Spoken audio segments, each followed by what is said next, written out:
Cara, a gente tava lá no e-commerce, era agosto, entra um banco pelo formulário do e-commerce e fala assim, eu preciso de 80 mil certidões. Eu falei, cara, como assim? Cara? Chegou em julho, Ale, a gente desligou o e-commerce, cara, a receita caiu 80%, cara. Eu acho que eu tive depressão na época, assim, sabe? Eu tava com gêmeas em casa com a minha esposa na UTI. Cara, não vou assinar se não tivesse. Eu falei assim, meu, então você não assina, vai embora, porque assim, cara, foda-se. Negociação, cara, no Brasil é um negócio muito subestimado. As pessoas acham que sabem negociar no Brasil, cara. Como é que eu crio opcionalidade? Sempre ter plano B. A gente sempre teve plano B. Se eu não levantar, o que acontece? Nunca existe, pô, se não levantar, sabe, assim, não tem plano B. Tem que ter plano B, nem que seja o plano B, então fazer outra coisa da vida, assim. Começa mais o GigaCast. Hoje tô com um convidado que eu, pô, muito feliz de estar aqui. Ele faz um trabalho maravilhoso que você já deve ser parte do resultado que ele traz, você nem sabe, porque ele tá automatizando a burocracia do Brasil. Ele automatiza o processamento de documentos um novo documento a cada 15 segundos. É uma parada bizarra. Já foram milhões aí, rumando a daqui a pouco chegar em 10 milhões de novos documentos que eles já processaram e tal. E, cara, eles também já levantaram 200 milhões de reais dos principais fundos, assim, realmente os caras parece que pegaram os melhores fundos do Brasil, conseguiram convencer todos a investirem neles. E, cara, não podia estar mais feliz aqui de estar com o Pedrão da Docket. Muito prazer, meu querido. Prazerzaço, Ale. Eu que tô, cara, super prazer estar aqui. Muito bacana estar contigo aqui. Já acompanho você há um tempo. Parabéns e obrigado pelo convite. O primeiro patrocinador que a gente vai trazer hoje é a Bart, mais novo patrocinador, que é uma fintech que faz processamento de pagamentos. Eles fazem uma otimização bizarra para você conseguir ter a maior aprovação possível, cara, conseguir reduzir ao máximo a tua fraude e, pô, facilitar muito o processo para você. Eles são focados em clientes um pouco maiores, que fazem ali a partir de 3 milhões de faturamento por mês. E se você quiser, cara, tiver nesse nível, quiser um produto altamente personalizado, com suporte incrível e tudo mais, você pode seguir com a Bart. Segundo patrocinador que eu vou trazer aqui hoje é a nossa querida AW Sales, que ela chegou aí, cara, no mercado de startups, no mercado de infoproduto, depois de construir uma solução de WhatsApp para ela mesma conseguir vender. Eles tinham um time de 100 pessoas, conseguiram cortar para um time de 11 pessoas de vendas, sem cair as vendas, porque eles conseguiram usar a expertise dele, os dados, a inteligência artificial, para automatizar ao máximo a venda no WhatsApp. Para você, pode trazer isso aí para tua empresa com muita facilidade também. Terceiro patrocinador é a nossa querida Gestor, gestor com J, onde você facilmente também consegue montar produtos de inteligência artificial para sua própria empresa, para automatizar o trabalho dos seus colaboradores ou para externo, para os teus clientes, para gerar mais valor para eles, sem precisar saber programar com muita facilidade. Aí consegue entrar na Gestor, só aprender a mexer na plataforma, super tranquilo, e você já pode sair montando seus sistemas hoje mesmo. E o nosso quarto querido patrocinador, tá vendo que tá com a lista aqui, né? Graças a Deus. Tem que pagar aqui as contas do podcast. O nosso quarto patrocinador é a Hyper, que é a plataforma de automação de anúncios por geolocalização. Então, o exemplo que eu sempre dou é a Danone, que quer vender IoPro, ela chega pra Hyper e fala assim, Hyper, mostra anúncio para quem frequenta a academia. E a Hyper já mapeou todos os tipos de estabelecimento e aí começa a fazer anúncio, e esse anúncio vai perseguindo todo mundo aí, o teu cliente que você quer trazer ao redor do Brasil. Se você investe aí pelo menos 30 mil em branding por mês, você pode estar sendo cliente da Hyper. E para fechar, a nossa querida Avenia, né, que criou a stablecoin brasileira do real, que é a BRLA, e isso faz com que o câmbio se torne muito mais rápido, muito mais barato, muito mais eficiente. Então, se você quer mandar dinheiro para fora, se quer trazer dinheiro para o Brasil, você consegue fazer isso com muita facilidade através da Avenia. Se você quiser construir um produto que precisa de câmbio, que precisa de facilidade, cara, com muito sucesso pra você vai ter se você trabalhar aí com a Avenia. Você deu uma travada nesse finalzinho aqui, né? Mas, não, porra, tá bom. Mas tá forte demais. Então, pô, cara, todos esses aí já gravaram episódios aqui no GigaCast. Então, se quiser conhecer mais a história deles, você pode... Todos. Não, só o pessoal da W6 que não gravou ainda, tem que gravar. Mas bora. Pô, estourei na vida, cara. Vamos começar do zero, então. Nasceu onde? Nasci em São Paulo. Nasceu aonde? Eu estudava onde aqui, cara? Cara, eu estudava num colégio que existe até hoje, chama Madre Alix, Colégio Madre Alix. Porra, então não era colégio conhecido, assim, não, popular, esse tipo de coisa, não? Não, colégio cunho religioso, né, católico. Entrei lá, acho que no jardim de infância e fiz até o terceiro colegial, cara. Fiz o colégio inteiro, a vida inteira estudando lá. Fica ali na Gabriel Monteiro da Silva. E, cara, foi muito feliz lá, assim, então... Sou de São Paulo. Ficou até se formar lá? Até se formar. E qual que era o teus hobbies de moleque, assim, cara? Conta um pouquinho do jovem Pedro. Não gostava de estudar. Então nunca gostei de estudar. Tipo, nenhuma matéria? Não, cara. Acho mais história e geografia. Mas eu sempre gostei muito de esporte. Então, sempre fiz muito esporte. Eu fui muito incentivado pelos meus pais a praticar esporte. Então, fiz de tudo, assim. Então... Putz, joguei futebol há muito tempo, joguei vôlei, joguei handball, joguei basquete, natação, polo aquático. Cara, fiz um pouco de tudo. O principal hobby era esporte. Acho que isso foi muito bacana. E aí comecei a trabalhar cedo também por essa questão de não gostar de estudar. Então, Faculdade não quero fazer, então vou estudar. não foi nem faculdade, cara. Foi na época do colégio. Eu tava indo tão mal no colégio, no primeiro colegial, que meu pai falou, ó, se você não vai bem no colégio, então eu vou arrumar um trabalho pra você de office boy. E aí, o meu primeiro emprego foi com 15 anos, o que foi muito bom. Caraca, imagina teus pais nessa época de olhar pra você e falar assim, cara, esse moleque aqui vai ser um falido, tá ligado?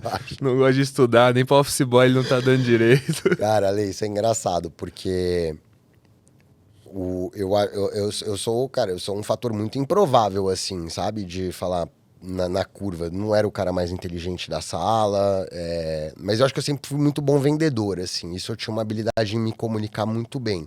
Tipo, tu era um cara desenrolado, assim, Desenrolado. na escola e tal. Eu era desenrolado, eu era um cara que eu desenrolava muito bem. Sempre fui assim. Mas o meu pai sempre levou essa questão do estudo muito a sério. Meus pais estudaram, meu pai fez 2 faculdades, a minha mãe se formou também. Trabalhava com o quê, cara? Meu pai era publicitário e minha mãe também era relações públicas. E aí sempre foi muito importante essa questão da formação acadêmica, né? Mas dá pra ver que os dois são comunicativos, imagino, sei São, lá, trabalham com isso, pelo menos. Então já foram bem uma referência disso, imagino, Então, crescendo. foi muito bom, assim. Tanto que eu acho que eu fui muito influenciado. Meu sonho era trabalhar com marketing, né? Era ser executivo de multinacional, focando ali na área de marketing. Eu sempre gostei muito de business, assim. Isso é um negócio que... Não sei, se eu tivesse que construir uma narrativa para você, que eu acho que é interessante, talvez eu gostasse muito da parte de negócio e de construção do que uma empresa é, mas muito menos da parte teórica, que é o que você acaba tendo muito. Ali até a tua educação fundamental, né? Acho que quando eu entrei na faculdade... quando eu entrei na faculdade, eu fui muito bem na faculdade. Aí foi o quê? Que eu fiz comunicação. Aonde? Eu fiz na Embi Morumbi. Pronto. E depois eu fui fazer pós na GV, que aí foi para ter uma... A história é o seguinte, eu me formo, daí eu saio de casa para morar em Ribeirão Preto. Porque minha família é de lá. E eu achei que com 17 anos eu tava estressado dessa vida de São Paulo. Entendi. Muita coisa, né? Correria, né? Porra, trânsito. Aí eu falei, cara, eu vou fazer faculdade... Mas eu sempre tive essa veia do interior, minha família inteira é de lá, muito forte. Fiz 1 ano de administração lá em Ribeirão Preto, numa faculdade que não existe mais. Cara, eu peguei todas as DPs que tinham em administração, assim. Primeiro porque eu só ia pra festa em Ribeirão Preto e era administração, não era um cara muito bom de matemática, então eu peguei todas as DPs, ligo pro meu pai e falo, pai, eu vou transferir o curso aqui pra publicidade. Negócio mais de boa, né? Publicidade tinha um pouco desse estigma. Aí meu pai falou, cara, assim, a gente trabalha com isso, eu sua mãe me deu uma mentoria. Ele falou, pô, mercado de trabalho, tá mais aqui focado em São Paulo, é importante ter uma faculdade boa, etc. E aí eu volto pra São Paulo. Tipo assim, sabático, então. Foi tipo um sabático. Eu tô cansado de São Paulo, deixa eu fazer uma farra. Mas, cara, eu fui... meus pais me ajudaram, mas também não foi assim... Teve ralação, assim. Tentei arrumar trabalho lá. E aí, a hora que eu vi que, putz, é difícil... E tava indo mal na faculdade. Meu pai também já entendeu o gato que eu ia dar ali, né? Que é do tipo... Imagina fazendo publicidade em Ribeirão sem trabalhar. Ia ficar mais... Aí eu ia aposentar. Daí Você ia chegar com 6 filhos em casa daqui a pouco. Uma de cada mulher, tá ligado? Aí, cara, eu volto... Aí eu fiz ainda um cursinho para dar aquela descontraída, para passar em uma faculdade, acabei passando na Embi, que também, putz, não é uma faculdade difícil de entrar, né? O cursinho também não adiantou nada ali, não serviu para nada. Mas aí a hora que eu entro, cara, me encontro muito, assim. Aí eu me encontrei muito no curso, sempre tive muita facilidade, fui super bem no curso. Depois eu entendi, daí eu entendi aonde eu queria trabalhar, que era essa questão de business. Daí eu volto para administração para acabar. Esse negócio de fechar ciclo é um negócio sempre muito importante. Você fez faculdade de administração? Fiz a pós, né? Após. Aí eu fiz a pós, mas, cara, estudei muito, assim. Aí eu peguei tudo que eu não estudei a minha vida. Eu falei, primeiro porque tem uma questão que eu paguei em boa parte, assim, integralmente tudo, e era caro. Cara, eu saí... quando eu volto de Ribeirão, eu saio de casa para morar sozinho. E, cara, eu saí de casa numa situação que, assim, pô, não vou levar nada, então... Por que você saiu de casa? Eu saí de casa meio tretado. Tretado mesmo? Tipo assim... tretado.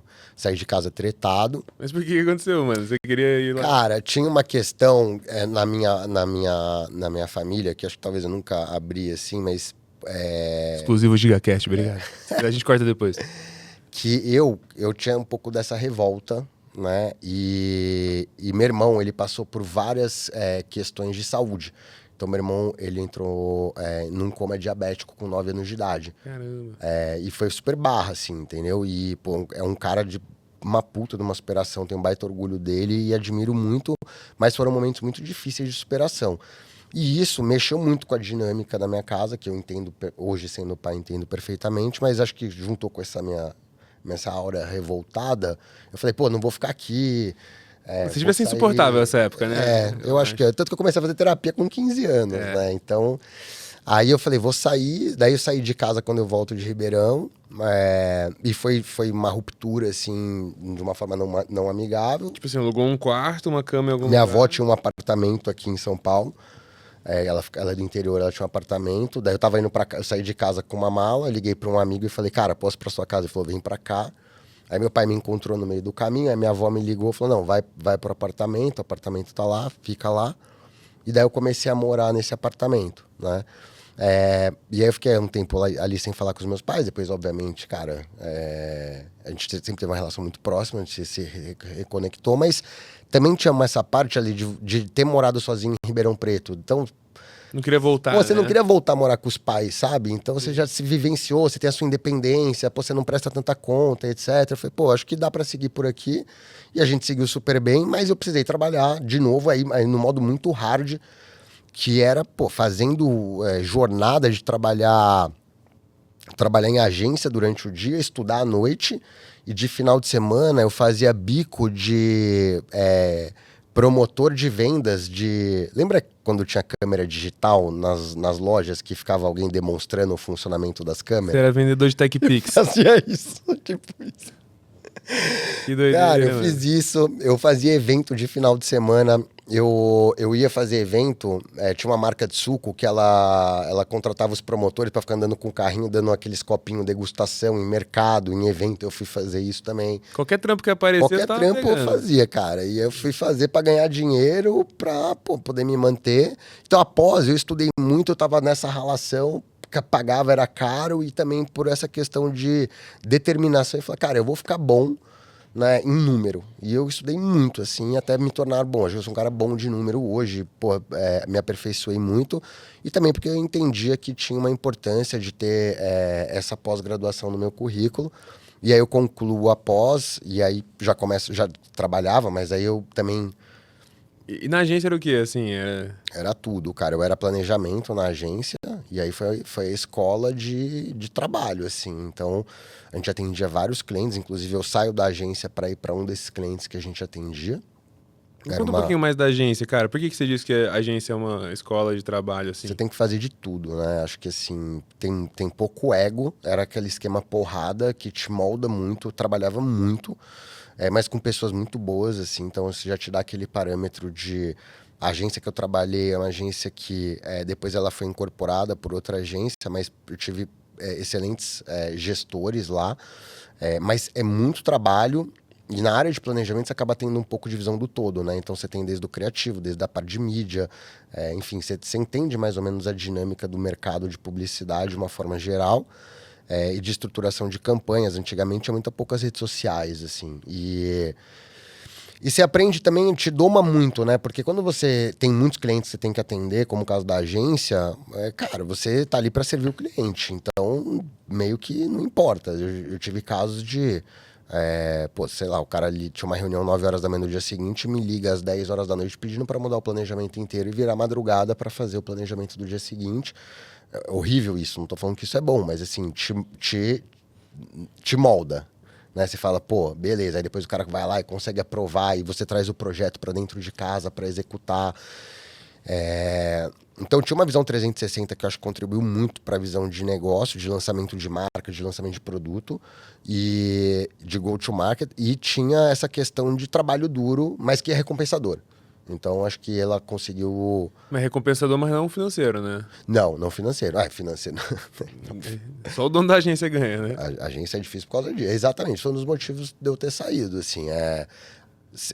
Na época, cara, eu trabalhava muito versus o que eu recebia. Daí, eu acho que tinha um desequilíbrio em relação a isso. Horas trabalhadas versus o quanto que é o teu contra-cheque, que é um pouco de fama de mercado.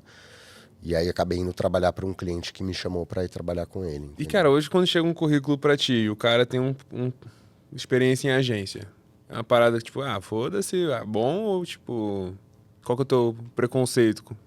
Eu não tenho preconceito, porque todos os currículos que a gente acaba olhando lá, eu acho que eu tento mais pegar um caráter de soft skill do que hard skill do cara. E eu sou um caso disso, entendeu? Uhum. Se você olhar para o meu track record desde as minhas notas de escola, cara, minha mãe, sei lá, minha mãe me conta que ela chegava para a coordenadora pedagógica lá da minha escola e falava: reprova o Pedro, por favor, entendeu? Porque assim, ele precisa aprender. E a coordenadora falava: não, mas ele é inteligente, ele só não gosta muito de estudar. E eu tinha notas muito ruins, assim. Então eu tento não olhar para isso, eu tento olhar mais as pessoas que têm drive, que tem o famoso grit, a garra, a determinação. Meio que, putz, eu não olho muito para a formação acadêmica ou, cara, talvez da onde a pessoa tenha vindo, assim, Mas, sabe? tipo assim, histórico de carreiras pra você... É importante, é muito importante, sim. Acho que a agência, dependendo da área que a pessoa trabalhou e para a vaga que a gente precisa, contribui muito. A gente acabou de contratar uma pessoa na Docket para trabalhar na área de marketing que veio de agência. E, cara, ela tem uma visão não tão restrita, porque você bebe de várias fontes quando você está na agência, né? Quando você está trabalhando numa empresa, você está sempre restrito àquele mindset de comunicação. A agência você tem que passar por vários clientes, então isso contribui muito. Eu acho que enriquece muito a discussão, mas que não é determinante para que a gente contratasse. Eu não tenho preconceito. Eu até acho assim, pô, se tá vindo de agência, é alguém que vai ter uma vida mais tranquila hoje, trabalhando com um cliente, né? Vai gostar mais, né, cara? Pô, eu era nessa também, falei assim, tipo, pô, mano, nem terminei a faculdade e tal, cara, esse negócio de faculdade nada a ver, não vou contratar a galera baseada na faculdade. Tipo, mano, hoje eu sou o mais preconceituoso que tem, tá ligado? Você é? Eu sou muito, mano. Eu fico assim, tipo, cara, já tem tanta coisa pra dar errado, tá ligado? Essa é uma que eu posso controlar, entendeu? Eu acho que MBA faz muito esse papel, né? MBA, quando você olha, né? Quando MBA, eu vejo, por exemplo, quando a gente ia captar no começo, lá em 2000 a primeira captação foi em 2017, né? Cara, tinha um negócio meio que você ter o MBA de fora era um Pré-requisito quase, né? Era quase pré-requisito, né? Você lembra disso, assim? Porque é isso, Total. já faz uma validação, né? É tipo assim, pô, no mínimo ele conseguiu fazer isso aqui, tá ligado? Isso, Quer dizer que ele vai conseguir fazer uma empresa incrível? Não sei. É isso. Eu acho que tem muita gente boa em qualquer faculdade do mundo por aí, mas eu acho que a concentração de gente capaz de programar bem em algumas faculdades é maior que a outra. Eu concordo, eu tendo a concordar com você. Não discordo, mas eu acho que consegui analisar o todo, assim. Talvez eu tenha menos essa inclinação, pelo meu caso, é um viés meu, obviamente, porque, enfim, eu não tenho isso, mas eu acho que ela ajuda, assim, a dar uma filtrada, né? Mas precisa ser muito criterioso com qual também, né? Porque é isso, acho que a educação mudou muito, né? Nos últimos tempos, assim. Então, curiosamente, sei lá, não tenho dado exatamente, mas a minha intuição é que o que mais vem no GigaCast aqui é GV e Insper. GV e Insper. MBA fora, inclusive, rola bem pouco, tá ligado? Ou eu não tô acessando os melhores empreendedores também, né? Mas, tipo... Tem que ver nos fundos como que é a distribuição, né? É que lá fora tem essa pesquisa, Eu vou fazer essa pesquisa, cara, de tipo, galera que levanta dinheiro por ter MBA e como que essas empresas de fato vão, né? Essa é uma pesquisa boa. Mas anyway, aí você, pô, saiu, começou a trabalhar com essa empresa que era cliente e tal. Eu comecei a trabalhar lá. Projetos também? Como que era? Não, eu comecei lá como analista de marketing e aí eu fui lá. E essa foi a empresa que eu trabalhei. Cara, eu trabalhei 8 anos. E isso foi muito legal, porque é um cara que ele é um baita de um empreendedor serial, mas, putz, não é um cara de tech, ele chama Paulo Roberto Cres Moreira. E ele fez muitos negócios, assim, então... Esse cara deve ser imenso, irmão. Quando o maluco chama ele pelos 4 nomes, tá ligado? Porque ele tem bastante... Cara, eu fui trabalhar pra ele tinha na época comprado uma rede de hamburguerias, que era o General Prime Burger, ficava ali no Itaim. Tem ainda, né? Agora acho que não tem mais. Acho que tem até no aeroporto. Tem, então acho que foi vendido, alguma coisa assim. Mas ele montou, cara, acho que 4 ou 5 marcas grandes, então K.A., Italy, Gira Rosto, comprou Pandoro, Jelly Bread. Mas ele já é um cara que ele vinha de outros negócios. Então é um cara que ele tinha se feito sozinho na vida, um cara self-made, assim, empreendedor. Então foi uma oportunidade, ali eu consegui enxergar de fato, e eu não tô sendo blasé aqui, mas o poder do empreendedorismo, que é, pô, um cara que conseguiu realmente, assim, cara, sair do nada e construir muitas coisas de sucesso com excelentes retornos financeiros.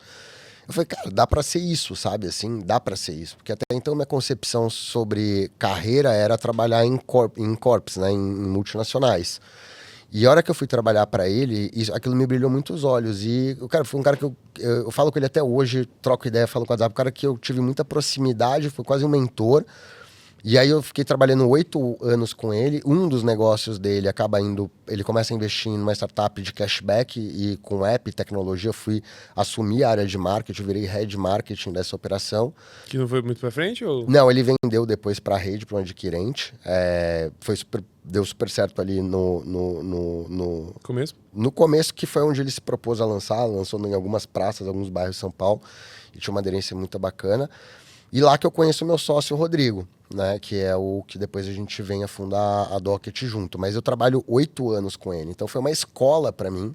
Acho que por vários fatores, porque é um cara que ele deployava, ele era, cara, fazia muitos novos negócios, deployava muita marca no mercado, então tinha que construir toda a parte de lançamento de marca, cara, fazer todo o plano de negócio, eu tive toda a escola com ele. Mas ele meio que tinha, assim, a tropa dele, que ele ficava levando pros negócios, assim, ou você era meio braço direito, como que era? Cara, ele tinha meio a tropa dele, entendeu? Então, por exemplo, ele tinha ele tinha, cara, um cara de operações muito bom, ele tinha um cara financeiro muito bom, eu brinco que era quase se fosse um multifamily office, restrito, obviamente, nada aberto, mas assim, pô, ele identificava uma vertical, ele começou a investir em usina eólica.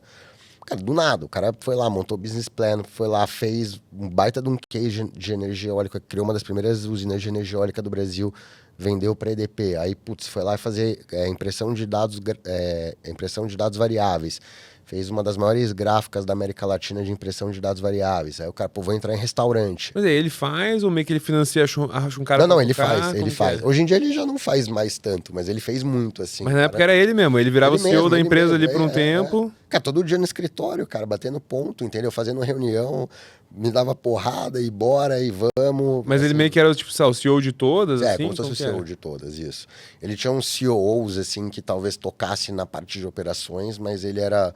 Vamos dizer que se eu constituísse numa holding, ele seria um presidente do conselho, mas com atuação como CEO, e ele tinha os COOs como braço direito E operacionalista. ele fazia, tipo, umas fases, assim, tipo, tô começando esse negócio novo aqui, vou focar mais nele, aí depois eu vou pro isso. próximo. e tal. Exatamente isso. Quando eu entrei, ele estava começando a investir nessa parte de restaurantes. E ele fez um case muito legal. O cara foi, sei lá, 4 vezes capa da Veja São Paulo, os melhores restaurantes de São Paulo, restauranteiro. Pô, velho, esse cara tá outro nível de empreendedor que nós, né, mano? Tá. É um Ele empreendedor é raiz mesmo, sem Não, venture raiz. capital, sem nada. Sem Ele mesmo nada. vai e faz, não, vamos fazer uma usina aqui nessa tipo, porra. é tipo isso, bora. Um cara muito, cara, e drivado a tomar risco. Como são esses caras, assim, né? Porra, cara, faturava, tipo, milhões, centenas de milhões, lidando com, sei lá, 1.000 funcionários. E é isso, cara. Acho que essa foi a escola que eu vim, que eu tenho muito orgulho, muito respeito por ele, e que, graças a Deus, eu tive esse cara na minha vida que, pô, me ajudou muito a moldar a minha carreira, entendeu? E ele dali pra frente, você ficou, tipo, esses 8 anos, falando assim, rapaz, eu devia empreender. Rapaz, mas eu devia empreender. Rapaz, mas eu devia empreender. Não, cara, Não. engraçado, porque eu falava assim, meu, esse cara construiu tudo isso, o cara trabalha pra cacete ainda. Mas você descobre que o drive do cara é um prazer, cara. É um prazer. É um bichinho que te pica.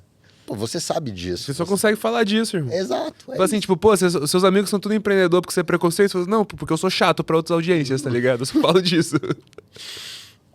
Então, acho que assim, no começo eu ficava meio abismado, assim, porque eu falava assim, meu, né, a vida do cara é realmente muito difícil, assim, né? É óbvio que tem os louros disso, uma empresa que gera caixa, pô, você tem mais flexibilidade para viajar, para ter as coisas que você quer dos bens materiais, mas, pô, o cara batendo cartão de segunda a sexta, inauguração, tava lá até as 11 horas da noite. Mas aí depois eu comecei a entender que e isso começou e aí eu fui picado pelo mosquitinho, de falar, cara, isso é uma oportunidade de transformar a minha realidade, o empreendedorismo. Né? Essa primeira constatação que eu faço, que eu acho que é bacana, né? É um grande agente transformador o empreendedorismo. E a segunda vem quando eu, de fato, fundo a empresa. Aí eu comecei a entender o que ele tinha, que, de fato, colocar ali o pezinho dentro da água. E começou como? Cara, eu ainda trabalhava para ele e eu comecei a montar a Docket no paralelo. Então, aquele esquema de ficar trabalhando um ano pós-expediente. E eu trabalhava bastante lá. Então, era que os caras só trabalhavam, cara, todo final de semana no projeto da Docket. Quando a gente lança ainda a Docket, que foi em 2016, eu só peço demissão para ele em julho, cara. Então, porque eu tinha muito medo dessa questão de dar errado. E ele foi um baita de um apoiador. Ele falou, cara, vai, fica tranquilo, qualquer coisa, tamo aqui, sabe? De falar, Se der errado, volta aí. se der errado. É quase isso, ajudou demais a gente isso, daí dá uma segurança psicológica, porque, cara, eu não tinha nada, cara, na física, entendeu? Assim, porra, não que eu tenha muita coisa, mas assim, o risco era muito grande. Não é assim, pô, se der errado, tá tudo bem. Não, cara, se der errado, eu, cara, literalmente passo fome, entendeu? Então... Tinha o quê? 1, 2 meses, assim, de vida, não? Cara, a gente entrou, assim, que eu tinha de reserva na época, na minha pessoa física, isso era em 2016, eu saí desse emprego, que eu ganhava um bom salário, eu ganhava um salário de head marketing a mercado de uma média empresa. Então, era um salário de 2 dígitos em 2016, muito bem, CLT. Cara, meu primeiro salário que eu entro no primeiro mês para ganhar na Docket foi de R$ 1.500, cara, que a gente se pagou como fundador. Eu falei pra minha esposa, eu falei, o negócio é o seguinte, vai ser para ganhar isso, e a gente nunca trabalhou fluxo de caixa na Docket como Prolabore. Então, assim, o salário foi esse um ano, cara. Não é assim, faturou mais, se paga mais. Não, eu tava gerando caixa, porque eu tinha que colocar o dinheiro para comprar notebook, para contratar mais gente, não tava vindo pro... Nunca entrava já saía, né? A gente sempre teve uma responsabilidade financeira muito grande, então assim, o salário ficou fixado até hoje. Não é assim, se a empresa vai bem, deixa eu meter a mão aqui e me dar dinheiro. Não. Cara, e isso é uma parada que hoje eu tenho muita clareza, que é uma das coisas que mais faz a empresa conseguir crescer, velho. Sabe por quê? Porque, tipo... E a galera fala assim, pô, por que eu deveria ter investidor? Eu já dou lucro e tal. Eu falo assim, cara, porque se você tiver investidor, a sua empresa vai ser muito mais organizada. Primeiro porque você não pode ficar metendo a mão no teu caixa para ficar roubando dinheiro para suas próprias contas. E como você não pode fazer isso, e você tem dinheiro lá que tá no caixa e tem que gastar, ele te força a você reinvestir. Então, tipo, no GigaCash aqui, que o dinheiro cai direto na minha conta, irmão, eu reinvisto quase nada do que eu deveria, tá ligado? Porque eu fico assim, viado, você perdeu o patrocinador depois também, né? Aí quebrou, né? Aí como é que eu vou pagar minhas continhas, né? É foda, é isso. Mas é meio que nessa. Os caras que vendem curso, por exemplo, mano, do mercado digital, é tudo assim, mano. Tipo assim, os caras, cara, vê o dinheiro que cai na empresa como o próprio dinheiro dele, tá ligado? Então... Concordo também. E muito mais difícil de gastar, assim. Então, isso que vocês fizeram, mesmo sem ter investidor nem nada, pô... Foi bom. Cartada de gênio. De onde você tirou essa coisa aí? Medo, cara. Isso daí era medo, entendeu? Eu falo assim, cara, maior medo meu quando eu empreender é conseguir honrar as minhas obrigações com, cara, funcionário e todos os impostos que você tem que pagar. Não pode sujar. Cara, tem muitas questões do nome, sabe? Então, eu falo, cara, isso nunca pode estar em risco, que é a primeira coisa, a reputação, né? Então, mas por medo, assim, se você falar, nossa, foi um pensamento, um negócio que... Não, foi medo. Fala, cara, vamos ser pé no chão sempre. E teve isso, cara. A gente veio bootstrap no primeiro ano, né, Ale? Então, isso também foi bom, porque, porra, cara, assim... No primeiro mês a gente faturou 5 mil, depois 10 mil, mas sei lá, a gente faturou 1 milhão no primeiro ano, porque a gente lançou a empresa. Eu falei, cara, assim, eu meio que vendi o almoço para pagar o jantar, então se deu caixa no mês seguinte, a empresa estava crescendo, eu tinha que usar essa grana para reinvestir na companhia. Né? A gente sempre, acho que teve uma visão de que dava para ser um negócio muito grande, então importante, acho que geralmente se você não reinveste também você está passando uma mensagem de que você também não acredita tanto, né? Total. Mais medo. Então, a gente fez isso e, cara, a gente ficou 1 ano ganhando esse salário e ele, o Paulo, né, o nosso antigo gestor, cara, super apoiou. Isso deu a confiança pra gente dar o primeiro passo. Eu peço demissão. E aí foi isso, assim, cara. Vamos juntar com o co-founder aqui. Onde que você encontra... O Rodrigo eu encontro lá trabalhando Trabalhava com o Paulo. lá também. Ele era programador, ele era líder, né, no programa. O Rodrigo é um cara que programa desde os 11 anos de idade, autodidata. O Rodrigo aí, parceiro, gente boa demais. Rodrigão. Então, eu tive a sorte de encontrar ele lá e ele estava como responsável pelo time de tecnologia. O Flávio, eu fiz faculdade com ele, a gente se conhece da faculdade. E ele que tem a ideia, né? O Flávio, ele se formou em Direito, mas a gente se conheceu na faculdade. E aí ele falou, cara, eu quero lançar um site para pegar documento para as pessoas. Eu falei assim, legal, boa sorte, né, cara? Como é que eu te ajudo? Ele, pô, você entende de marketing, você não quer me dar uma visão do que você acha? Cara, literalmente, ele tava quebrado, porque ele já tinha empreendido antes. O Flávio, cara, sempre empreendeu. E ele veio para São Paulo, porque ele tava morando em São Vicente com a mãe. Ele não tinha dinheiro para pagar o estacionamento quando eu fui encontrar com ele. O cartão dele não passou, eu tive que pagar 10 pila do estacionamento para ele. Ele foi dormir. O Flávio tava em maus bocados. Tava mal, cara. Tava mal. Pensa num cara mal. Tava morando com a mãe dele com 30 anos. Aí ele chegou pra mim e falou, cara, eu falei, vamos lá em casa pra você não ter que voltar de novo hoje pra Santos, fizemos uma reunião, dorme lá em casa. Eu morava sozinho já nessa época, já tinha alugado o meu próprio apartamento. Ele começou a me... E, cara, eu não tava dando muita moral, assim. Eu falei, puta, meu... E-commerce, já era um negócio que tava meio, né, já tava... Mó trabalho, puta, CAC ruim, etc. Ele tava rodando já? Não, ele tava só com um PPT. Como você vê que o CAC era ruim? Porque eu entendi, por causa da comparativamente. Comparativamente, mercado, ads, puta, tá. Só que daí, cara, e foi engraçado, nessa época o Paulo tava lançando um restaurante japonês, que ele abriu, e aí eu tava ajudando no lançamento e a gente tava provando saquê, cara. Então eu tinha vários saquês na minha casa pra provar, pra gente ver o que a gente ia casar ali. Eu falei pro Flávio, cara, vamos experimentar esses saquês que eu já tenho que experimentar. Começa a tomar saquê. Eu comecei a olhar, cara, e pesquisar, abrimos o Google lá e ver como é que era esse negócio de... Cara, não tinha ninguém fazendo isso. Não tinha ninguém. Então se você... Qual era a ideia inicial mesmo? A ideia era um e-commerce, que em vez de você ter que ir num cartório, numa prefeitura, você solicita pelo e-commerce e entregava na sua casa. Essa era a ideia. Algum documento específico? Qualquer documento? Começou com 3 documentos. Matrícula de imóvel, certidão de nascimento e casamento, que eram as 3 mais utilizadas para as operações de financiamento imobiliário, locação, qualquer que seja. Entendi. Então, ao invés de você ir lá no cartório comprar os documentos, você simplesmente comprava o acesso aos documentos na internet e chegava o documento físico mesmo, né? Isso. Eu fazia a experiência ser digital para o cliente, mas era, cara, super operacional por trás. E não tinha nenhum e-commerce fazendo isso no Brasil. 2015, isso aí? 2015. Daí eu falei que não tem ninguém bidando essa palavra-chave. Aí a gente falou, meu Deus. Não tinha nenhum anúncio, nada, ninguém tava nem aí. Aí eu falei, nossa, isso daqui pode ser que dê. Aí fiz lá, beleza, no cartório custa tanto, tem a nossa taxa de serviço, dá pra tanto. Cara, bota um checkout nisso daqui, ads e plau. Entendeu? Essa parada vai porrar. No mínimo, tira o cara de São Vicente, né? No mínimo, cara, E foi isso que aconteceu. Aí falei pro Rodrigo, eu falei, cara, tem um brother que tem... Aí você tem que contar pro outro cara pra convencer. Falei, cara, tem um cara que tem essa ideia. Você é programador, você não quer programar essa parada? Só que o Rodrigo, cara, recebia umas 10 propostas por semana pra ser sócio de alguma startup em 2015. Só que a sorte foi que a esposa dele trabalhava com agronegócio, com crédito agrícola...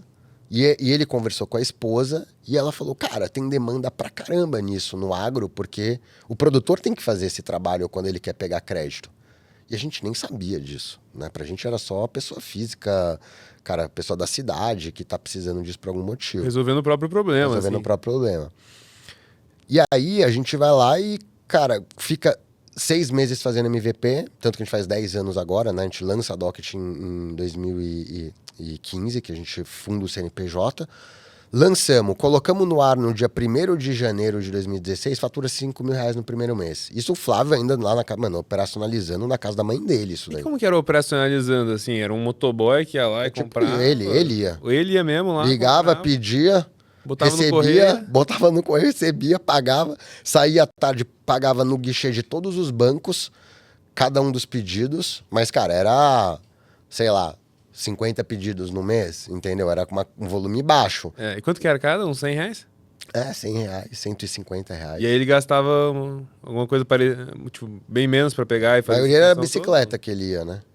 Entendi. Bancos, aí passava de bicicleta, sacava uma grana, Então, sei lá, meu aporte inicial lá, eu e o Rodrigo colocamos R$ 1.000 na empresa para pagar esses custos, para ver depois de 30 dias isso cair. Sacava o dinheiro à tarde, saía pagando em agência por agência, pegava os comprovantes, digitalizava, mandava para os órgãos, esperava o documento chegava, reencaminhava para o cliente ou digitalizava e o cara recebia pela plataforma. Uma puta experiência digital, para o cara não ter que sair de casa e receber essa... É o que o cara queria. O sofrimento por trás das cortinas era imenso pro cara poder ficar bem suave e chegar o documento lá pra ele, cara, né? cara, solicitei, pum, só vai chegar. Pra gente era o... Esse foi, falou, meu Deus, como é que eu vou... Vamos operacionalizar isso, precisa ter tecnologia, né? E aí que a gente começa a desenvolver todo um sistema para operacionalizar isso em escala, que é o que a gente vem fazendo há 10 anos. Hoje a gente processa, inclusive a gente está batendo um recorde esse mês, parabéns aí pro time. Cara, a gente processa um documento a cada 15 segundos na companhia hoje. Então, assim, isso, putz, é uma escala que talvez a gente nem tivesse pensado em chegar em 2016 e com muita ajuda de tecnologia, né? E aí, qual foi o primeiro documento que porrou mesmo, assim? Cara, o primeiro documento, o que aconteceu, Ale?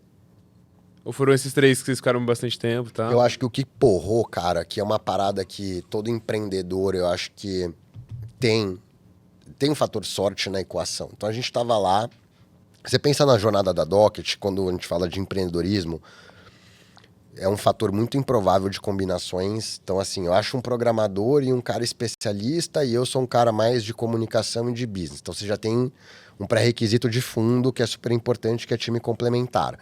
Falou, cara, era um mercado super pouco inexplorado com um TAM gigante. Beleza, demos check nisso daí. O momento também de digitalização dessas operações, putz, cara, começou as pessoas irem mais para e-commerce naquele momento. Teve vários fatores, assim, cara, que a gente...